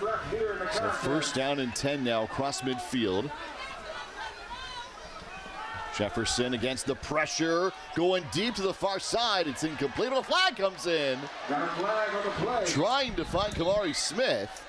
Pass was intended And a for flag number 1. on the incomplete pass into double coverage is going to be pass interference against the Hornets. So back-to-back big-time penalties. Yeah, you can see the safety creeping over there towards the hash to the far side of the field. And, you know, Kamari Smith, I mean, he beats him outside, kind of presses him up there. Deuce Jefferson just throws it up. Yeah, a little bit. Yep, you see it there. Number 20, Clarence Tucker, just grabs his chest, and you can see that jersey pull there, Jack, and they're going to call that every single time. And it's facing towards the ref, right? I mean, the receiver, he's looking over his left shoulder. His chest is facing the field judge in the middle of the field. It's an obvious call. It's a great call. And, yeah, definitely pass interference. So Lincoln calls timeout after that. 9:54 to go. Because we had no scoring opportunities in that third quarter. The score is the same as Long Beach Poly ended it in the second period. They had that block punt right at the end of the first half, or they may have been knocking the door of their third straight touchdown. They've scored 13 unanswered points. And now they are driving thanks to these penalties. They'll have it first down and 10 out of the timeout from the 22-yard line. Yeah, they're moving the ball pretty well. I mean, Deuce Jefferson is, you know, he hit Zion Anderson for a nice athletic catch he made, and you saw some other plays that were made, and now this penalty here, they're getting him in range, but see if they can put some points on the board here early in the fourth quarter. But, you know, when you're playing defensive back at any level, you know, especially high school. Let's start with high school because we're here. I mean, if you get beat and you're beat a step, just force the quarterback to make the throw and force the receiver to make the catch. They still have to make the throw and make the catch. So if you hold them, you know you're going to get the penalty, right? It's you're not getting away with it. So you just don't grab and force them to make the play. On play action, pass is caught. Zion Williamson again in traffic this time, able to make the catch. So another big play for the sophomore. Yeah, great job. Zion Anderson catching the ball, hanging on to it, and it's good wrap-up tackle. Real physical football teams, both sides of the ball. And when you have a guy like Zion Anderson, you don't really need some of your other guys like Dante Wright Jr. to play receiver. You have him to move the sticks. Second down. Jaden Coley as well. Caught a touchdown earlier. 9 minutes left to play in the game. And Kamari Smith, who we've called a few times tonight. Long Beach Poly scored 2 straight touchdowns. They're inside the 30 now. Jefferson. Guy to Johnson, out of the backfield inside the 20. That'll be a first down for Long Beach Poly. Great decision not throwing in double coverage, right? You had a couple guys out open in the flat. He didn't like the field side throw, the far throw, so he went with the safe throw underneath. He had Zion Anderson in motion, flashing out to the flat. He could have hit him, but then he dumps it underneath to Harry Johnson and breaks a tackle. Hand off, Johnson again. Man in the backfield. But there were 3 guys from Lincoln who were there, including Prince Tabazon, the Oregon commit, all over it. Yeah, I don't know why you're running to his side of the field. You know, I mean, he's a really physical edge player. One of the strongest players on the field. And we might call his name on Sundays, Jack. I mean, he's that type of player. I watched him play as a junior, and he was absolutely dominant in the San Diego Open Division and up into the state title. Jackrabbits, 10-yard penalty, replay down. So yeah, looked like penalty on Long Beach.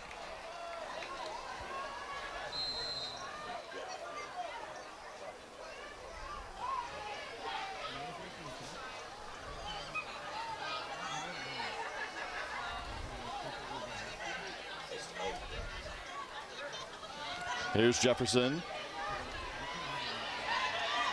Around the far side, Jefferson out of bounds on the first down run. Great job by Deuce Jefferson. Just not throwing an interception, not throwing a bad pass, and just taking what the defense gives you. On the carry, Deuce Jefferson, he runs out after a 3-yard gain. Brings up 3rd down.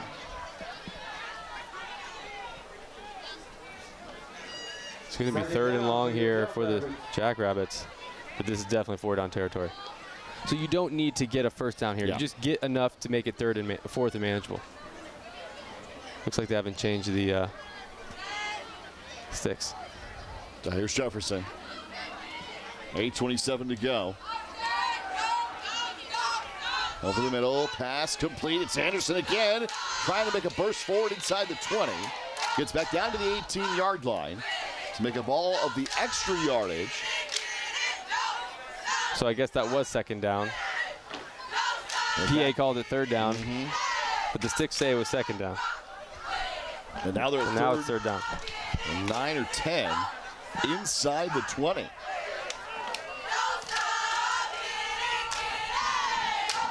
$7:54 left to go.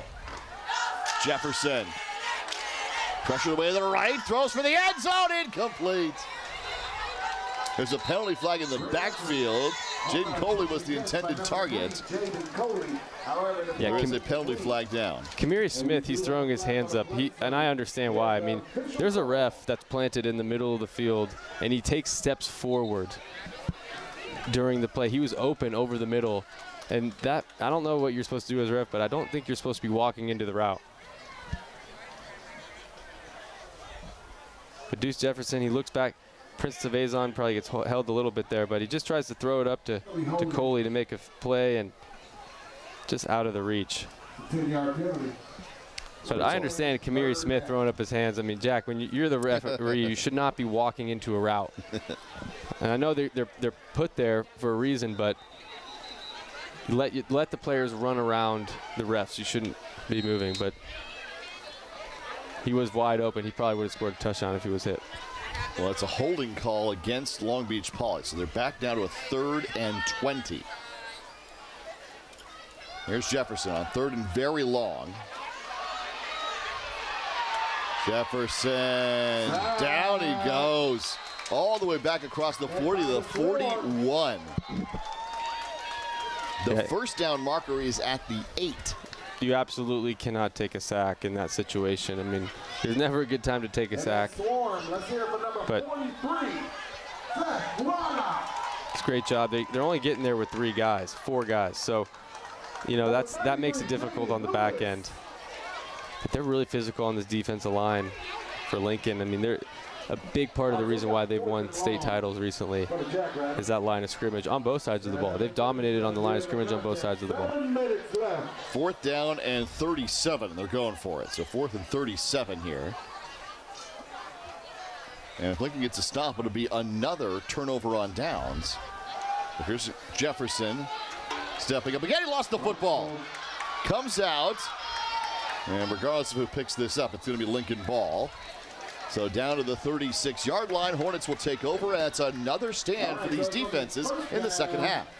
Yeah, great job by the Lincoln defense, just causing pressure and forcing Deuce Johnson to take a sack on 3rd down, and then not being able to convert anything on 4th down. So turnovers, lost the down, or excuse me, not lost that, turnover on downs, turning over the football, penalties. It's been too much here for Long Beach Poly in this football game, but you got to give your credit to the Lincoln Hornets. I mean, they're a well-coached football team. Their offense is very well-tempoed. They run a line of scrimmage. They wear you down. They have great playmakers. Rashad Robinson, great job tonight running the football, catching the football as well. He had the drop at the end of the 3rd quarter, but he's a great football player, really tough to bring down. So hats off to the Lincoln Hornets in this game. I mean, they've really battled and made a statement here tonight at home against a good football team. Injured player coming off. Anthony Rodriguez for Long Beach Poly. So he'll come off for the Jackrabbits. And Jordan Roa and the Lincoln Hornets will take back over. Speaking of Rashad Robinson, he is in the backfield with those 3 touchdowns tonight.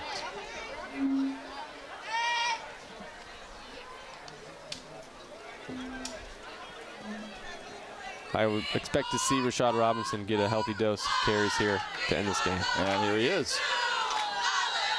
They get out to the 39-yard line. Gain of 3. And the clock will go towards 6 minutes left. This Lincoln lead. You know, Jack, I haven't seen tonight Rashad Robinson go down from the first defender at all. And I think that's a testament to him and his effort.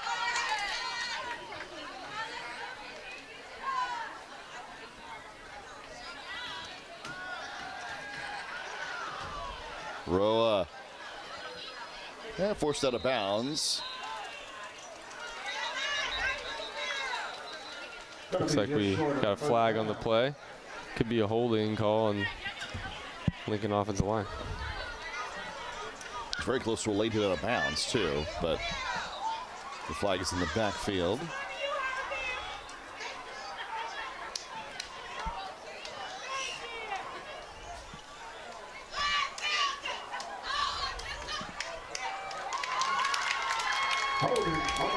And it's a holding call.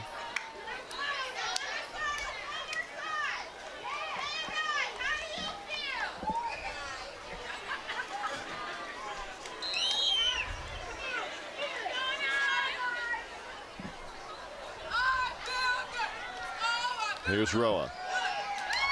And he just throws it into the dirt. Going for Cam Joy, incomplete. 24, Cam Joy. 36-13.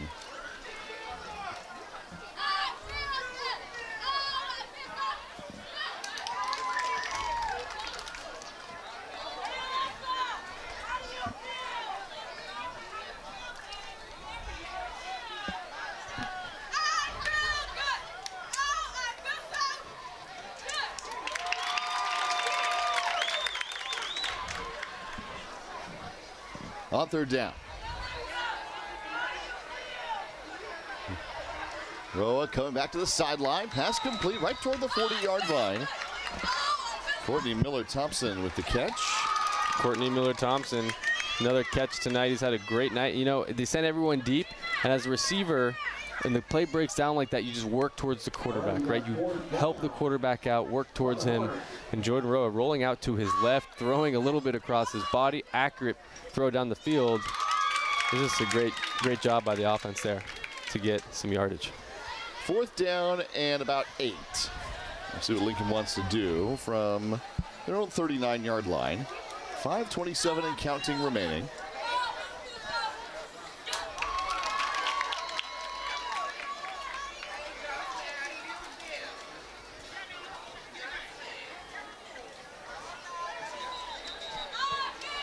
And now a timeout for Lincoln.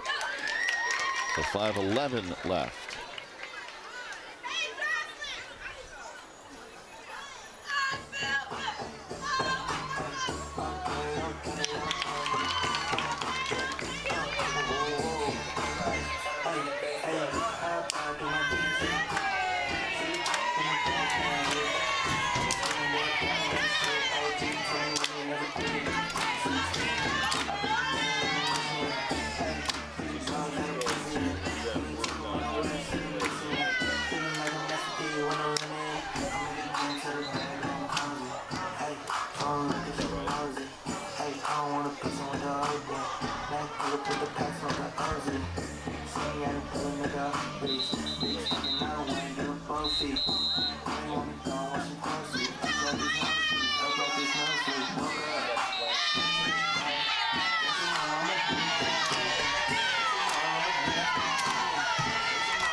Out of the timeout from Lincoln, 36-13.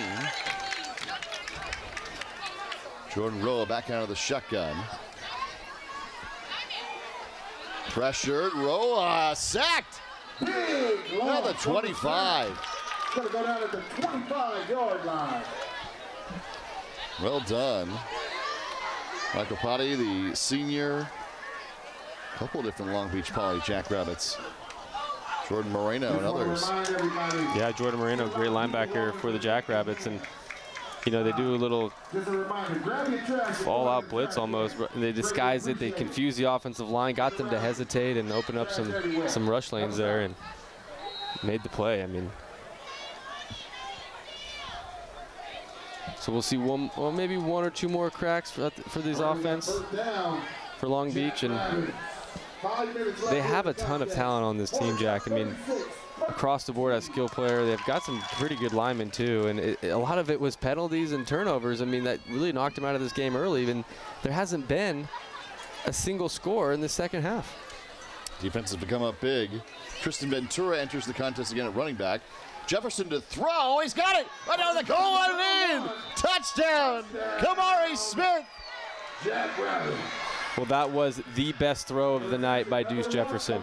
He was ready to take a shot by a blitzing linebacker coming up through the A-gap on a stunt, and he just kept calm, cool, and collected and hit Kamari Smith on the seam route up the middle, near the middle of the field, and just a great pitch and catch. That was a beautiful, beautiful play by Deuce Jefferson and Kamari Smith for the touchdown. So here's the extra point to make this a two-score contest. Jonas Mendoza on for the extra point. Johnson's the holder. The kick is up and it is good. So 36-20 in favor of Lincoln. Yeah, so you can see here, shotgun formation, Deuce Jefferson. He's got his eyes downfield.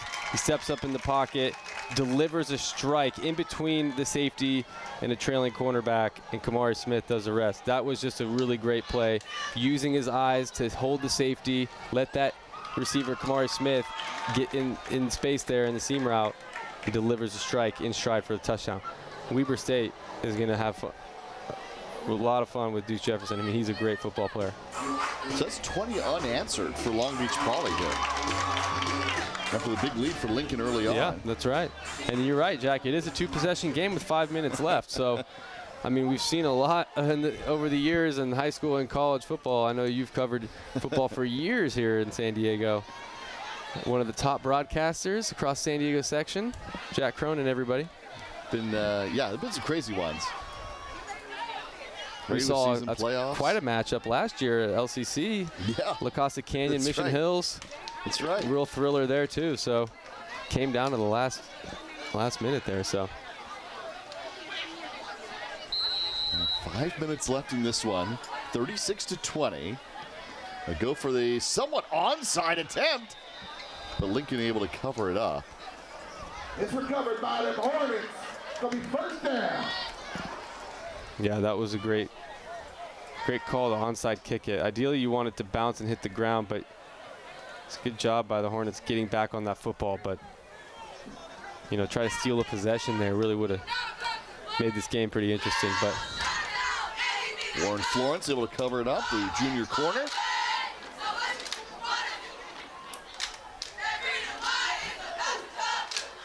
And for Lincoln, we're going to see Kenan Mata in a quarterback. He had 2 drives at the end of the second quarter. He's got Rashad Robinson to his right in the slot. Now Robinson motions into the backfield. 5 minutes exactly left to go. Robinson will get this carry and take it to the 48-yard line. 4-yard gain on the play brings up second down. yeah, you got to know the ball's going in Rashad Robinson's hands. I mean, he's arguably one of the best running backs on the football field, especially since Junior Curtis got kicked out of the game. But Rashad Robinson, hats off to him. He's had a great night. His night might be over here, we'll see, but he's coming off the football field, and they're really going to try to slow this game down and milk the clock and get out of here with a win. Cam Joy is now in the backfield, 4:25 to play. Joy, with Mana keeping it, backing up, looking deep, trying to fire downfield, and it is batted down, nearly intercepted. Dante Wright Jr. headed to Georgia next year. Came back for that one, tried to pop it in the air, incomplete. Yeah, I'm not sure what Mana was thinking on that throw. Maybe he thought his receiver would come back and help him. King Dunn there, come back for the ball, but really risky to throw that ball up in the air like that, Jack. It's especially when you're late in the fourth quarter, you're up 2 scores. Shouldn't take those risks. So now the handoff again. This is Joy. Joy nearly gets the first down. This will be an interesting decision here, Jack. I mean, you're right around midfield. They're going to tempo them, see if they can catch them off guard. There they go, very quickly to the line. Hand off, and Joy gets it. A first down conversion. Quick to the line. I love that decision by Lincoln Hornets. No hesitation. You make the call, you go for it, catch them off guard. You know, and if you watch enough film on these Hornets, you know they're going to tempo you, right? You better have run your summer conditioning sprints because they like to get up on the ball and just run plays. First down and 10 from the 44-yard line. 3:41 left to go. Mana keeps it. Going deep to the far side. And incomplete. Again, the coverage for Dante Wright Jr.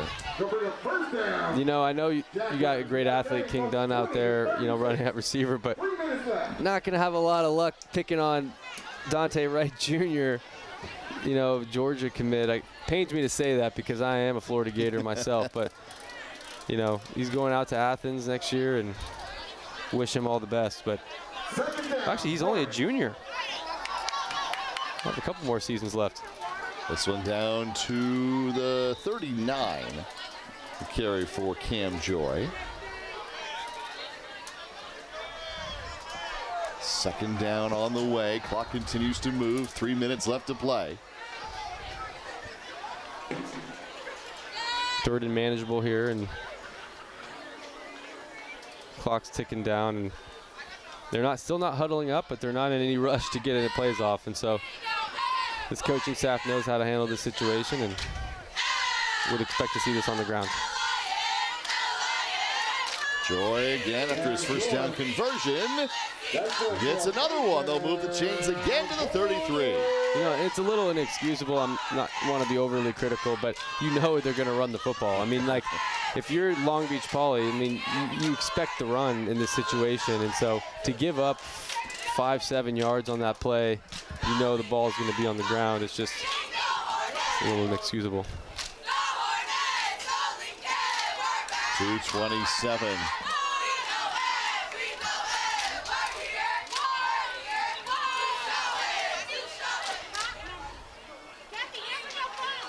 And to throw. Waiting.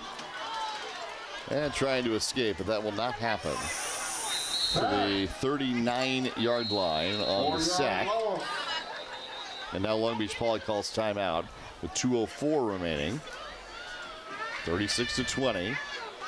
All officially at the 38-yard line. 2 minutes and 4 seconds left to go. Yeah, you know, that they should have had a few more. Not that it matters too much, but they stopped the clock a little late. Should be about 2:06. But yeah, taking a sack on that play, I mean, better than turning the ball over. But how about these guys getting ready? Jonathan Rifkin, Tommy Morris, have post-game coverage for you.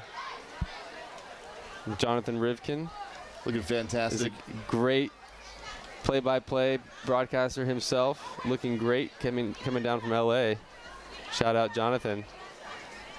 Tommy Morris as well, local San Diegan. Well, your post-game coverage tonight is Lincoln leads Poly 36-20.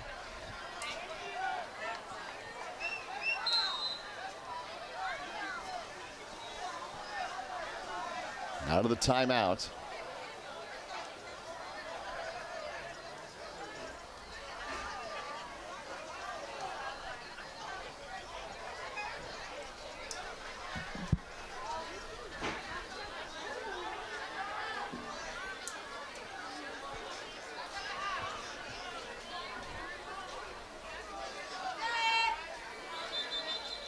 And now a penalty on a delay.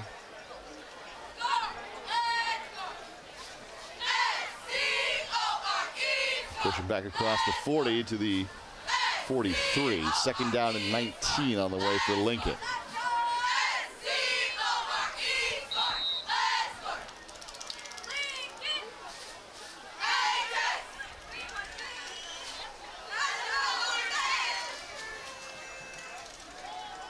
Here's Joy. Cam Joy. And stay in bounds to the 38. Another timeout for Long Beach Poly. 1:57 to go. Jackrabbits. And that's where you coach your players, stay in bounds, right? I mean, don't get out of bounds. There's times in the game when you do get out of bounds, and there's times when you stay in bounds, right? And that's important to learn as a young football player.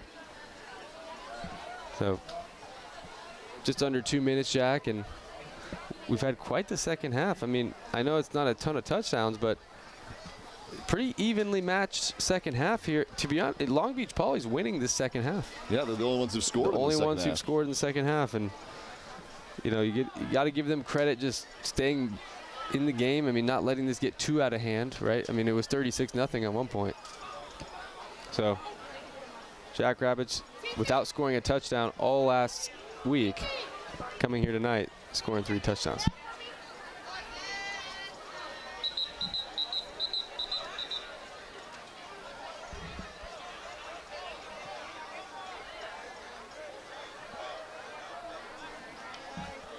$1:57 left to go.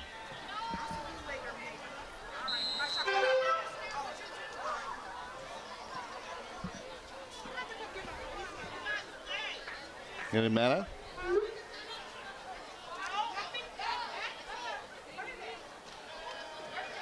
Setting up for the near side, firing away downfield. It's incomplete. Zion Anderson back in coverage, nearly picked it off. Nearly picked it off, and we've seen his hands on the offensive side of the ball. Number 23, Nico Williams. Playing a little defense here, and they're really playing far off, and Mana just pressured, had to get rid of it, and a little underthrown, just enough, but Zion Anderson makes a good play, and bats the ball down. It's going to be 4th and long here, Jack. 4th and 19 for Lincoln. We call that a 4th and a country mile.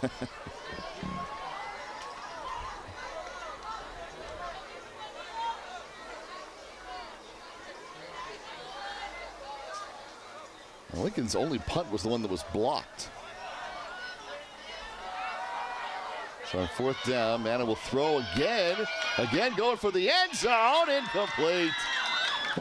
Great job just batting that ball down, not catching it, right? It's 4th down. You have to have that awareness. Making sure the ball hits the ground and not caught by anybody. Stephen let alone Hunter. Let alone a Hornet, yeah. It's the one who blocked the kick earlier. That's right. That's right. Yeah, so instead of getting the ball, it's a touchback even if you catch it, or there's a chance your opponent gets it, they get the ball at the 38-yard line. That's right.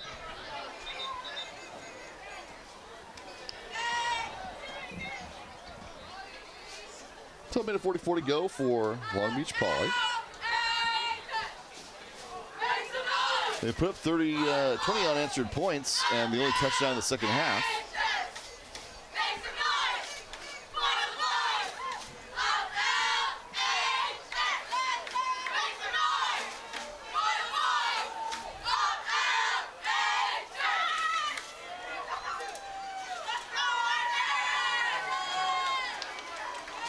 Jefferson gets rid of it. Far side Ventura. And he will get out of bounds at the 45-yard line. That's a gain of 7 on 1st down. Clock stops, minute 29 left to go. Minute 28 officially.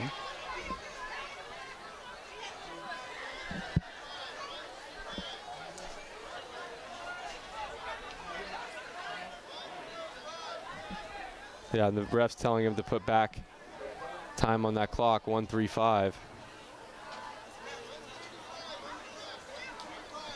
Yeah, 1:35 will be the official time. Hometown clock operator sometimes likes to, but I'll give him credit. It's hard to see on that side of the field. But the ref usually does a little wind up, right, to tell him to keep the clock running. If that was the case. Jefferson. Well, there was confusion as to who the ball was going to be thrown to. Anderson and Coley were both there, and it went between them. Yeah, the Lincolns, they're playing really far off. They're just not allowing anything deep. And Prince Tevezon, nice pressure there, still working here late in this ball game, and might want to chip him and get a couple bodies on him because he's going to town tonight. They're down.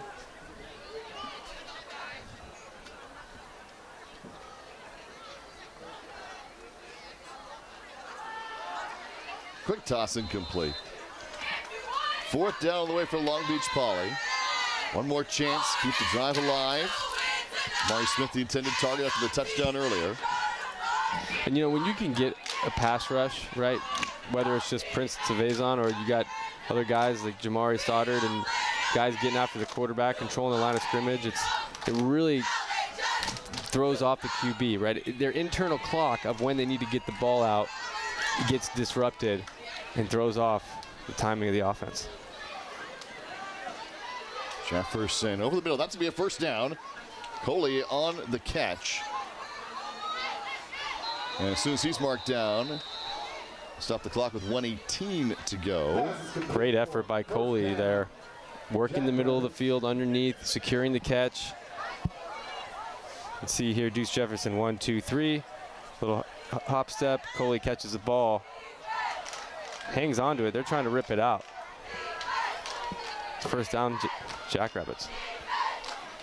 1st and 10 from the 43-yard line.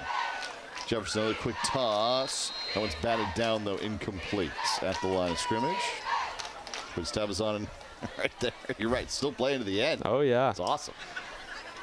I mean, he's might be one of those Sunday players, Jack. I mean, Yeah. he's physically very gifted, very strong, sets the edge, rushes the passer. He's got great hands, so you'll see how he develops at the next level. But the high school kids like his size, he can just bully people, right? But when you get to the next level, you have to learn moves, and you have to learn hands, and you have to learn power, converting speed to power. It's not as easy, right, getting to the next level. So we'll see how he develops. Going to Oregon. Here he comes again, going after the quarterback. He bats it down again. He just ran around the edge there, and he's just too fast and too strong for these tackles. But he's a really lengthy guy, really athletic, very coordinated. He has a great first step, and he did use his hands really well in that pass rush there. So he has the talent, really strong core. I mean, he's a guy who we could very well see on Sundays. Remember that name, Prince Tavazon. I hope I'm pronouncing it right. But 1 minute left in this ball game, and 3rd and long. 6'3", 230.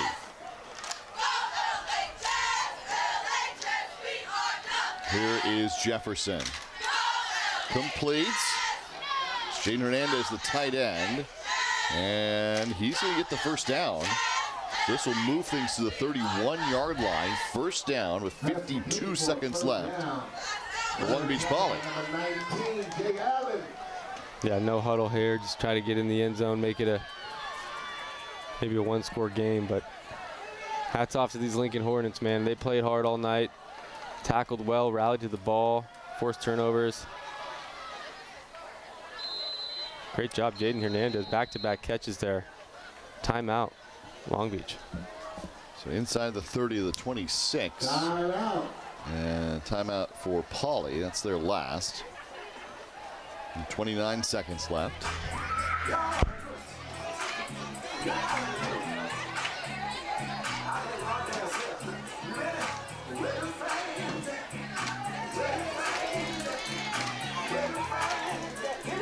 And this game might be out of reach. Down two scores and two scores and two 2-point conversions, right? Yeah. 30 seconds left almost. But this is a very important drive for the Jackrabbits, offensively for next week. The momentum, the confidence to say, hey, we came out in the second half and we won 14-0. I mean, that's a big statement against a state champion. Right? I mean, that's going to be huge for this team going into next week, especially on the offensive side, right? We know how much talent they have on the back end of that defense, but just being able to put together drives, get into the end zone, not just get a few plays here and there, but actually punch it in the end zone. This is going to be a big drive for the Jackrabbits. So 2nd down and 7 with 29 seconds remaining. Ventura's the tailback with Deuce Jefferson. Low snap. Jefferson picks it up and throws it away. So this will be 3rd down now. They'll have 2 chances to get to the 21-yard line. And Dante Wright was in the game at receiver, which we haven't seen all night. The Georgia commit, only a junior. I was mistaken. I thought he might have been a senior. I was watching him in pregame warmups. I mean, he looks all the part, man. He's really a physical specimen, but you can see him in the game right now, and that's how important it is for this team to score a touchdown, right? I mean, they're putting a guy who has not played on the offensive side of the ball almost all year, early in the year, but trying to get him in the end zone or get this offense in the end zone. 3rd down. Jefferson going for the end zone, incomplete. He was trying to get it to Wright. Yeah, they're force feeding him a little bit here, but they're playing off of him. They got a safety over there. I mean, they are not going to let Dante Wright Jr. catch that football or do everything they can to stop him. But he's such a good playmaker, such a great athlete. Watching him move, I mean, he really. You know, sometimes when you watch guys, you go, oh, yeah, he's more of a corner. He's a safety. He's a defensive guy. I mean, or, you know, on the other side, too, offensively, he's an offensive player. He can't tackle or whatever. But this guy, Dante Wright, I mean, you could tell he could easily play both sides of the ball. I mean, he's gifted. So here we go on 4th down. Jefferson throwing and incomplete, trying to get into the end zone. So that'll do it with 13.7 remaining. 1st down. Lincoln going out to the 36-0 lead. Long Beach Poly responding with 20 straight points. Both defenses coming up big in the second half, forcing several turnovers on downs on both sides. And it winds up being a 2-score contest. 2-score contest, and, you know, if you're Coach Dunn, I mean, obviously you're happy about the win here at home, opening night. Terrell Davis, he has an honorary guest, as we mentioned earlier, NFL Hall of Famer, but you did not score in the second half. I mean, Junior Curtis got out of the ball game, and, you know, they couldn't find the end zone, and he wasn't the only Hornet that scored tonight.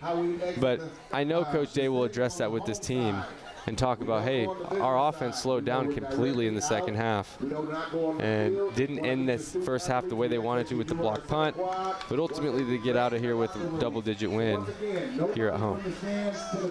Well, that's your final score, 36-20 in favor of Lincoln. The #1 team in the San Diego section comes up with the win over Long Beach Poly, 36-20. Two state championships in the last 3 years, and their first game at home in 2 seasons winds up with a victory for the Lincoln Hornets on a special night. We'll react to wrap things up next, right here, the CIF San Diego section game of the week.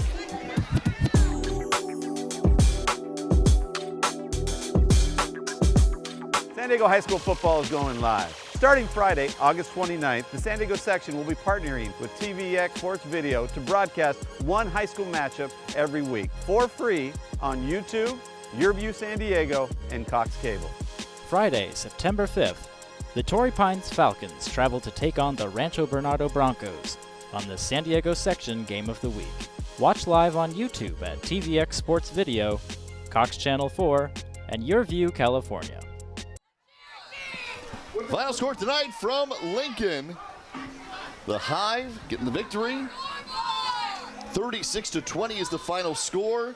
Drew Ferris, nice night here to open the season. Great night to open the season. Congratulations to Lincoln on a great win on opening night. Long Beach Poly played a great game as well here, especially in the second half. Well, that'll do it for us up here in the broadcast booth. As you can see, we were headed down for post-game coverage from Drew Ferris. I'm Jack Cronin. Let's turn things over now to Jonathan Rifkin and Tommy Morris. Fellas? Jack and Drew, you guys doing a phenomenal job as always. Welcome to the post game here in week number 2 of the San Diego section game of the week on YurView and TVX on YouTube. Tommy Morris, Jonathan Rifkin. Lincoln gets the dub. They're 2-0 here on the season. We had 49 combined points in that first half. We saw 7 in that second half. What are some of your takeaways, Tommy? I think some good second half adjustments, for Long Beach Poly to kind of cut that Lincoln offense down a little bit, but yeah, not a lot of scoring in the second half was not what I expected. I thought we'd see a lot more of the same as we saw in the first half, but I kind of figured out how to bottle up Rashad Robinson a little bit, but was not soon enough at all. Yeah, I mean, it was 35-0 at one point in this game, and then, you know, a bit of an errant play at the end of that first half. Was a player out of bounds on a fumble? Was it recovered with time left on the clock? But it's amazing how all these minute moments can change the outcome of a game. But at the end of the day, Long Beach Poly, they didn't step up when they needed in that first half, and they also couldn't stop your man Rashad Robinson here tonight. He is earning our player of the game. Yeah, I know we probably mentioned it 100 times, but the birthday boy really had a great birthday today. Here's some of his work tonight. Yeah, I mean, when you look at just the sheer tenacity, I mean, Drew said it during the broadcast, Tommy, not a single defender was able to take him down as the first player to try and take him down. It took the second guy and the third guy and the fourth guy, and by the way, he can catch in the end zone as well. Yeah, a nice little wheel route there, and it kind of snuck himself out of the backfield, but as we mentioned sort of halftime, you kind of need to bring the bus-up rope down, maybe put it on the 50 to get his way, because there's not 1, 2, 3, it takes about 3 guys to bring him down at least, and as you're going to see throughout his highlights, broken tackle, broken tackle, broken tackle, broken tackle. And credit to the offensive line, by the way. I mean, there were some great gaps held up. That A gap opened up by that line, really giving him some space to work with as well. Yeah, and again, that is our player of the game in our first week here in San Diego for the game of the week. Well, this was our first week, but we will be with you next week as well. We are heading up to Rancho Bernardo, where they're taking on Torrey Pines. That's going to be a good one. We hope to join you. We'll go live about 30 minutes before the game and get you ready for kickoff at 7 o'clock as well. That's going to do it for us here, though, on a Friday night in week number 2. Lincoln gets the win. They are 2-0 on the season. We will see you next week at Rancho Bernardo. But for our entire crew, how about our amazing director, Randall, our engineer, Joseph, our man at the tippy top, Ted, and our amazing TVX crew, Jack Cronin on play-by-play, Drew Ferris on color, my partner in crime, Tommy Morris. My name is Jonathan Rifkin, saying so long and good night from Lincoln High School. The Hornets are victorious for their first time at home in over 655 days.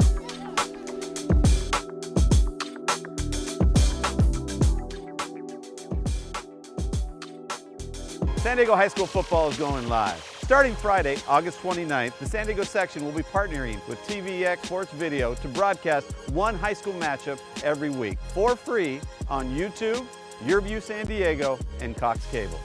Friday, September 5th, the Torrey Pines Falcons travel to take on the Rancho Bernardo Broncos on the San Diego section game of the week. Watch live on YouTube at TVX Sports Video, Cox Channel 4, and YurView California.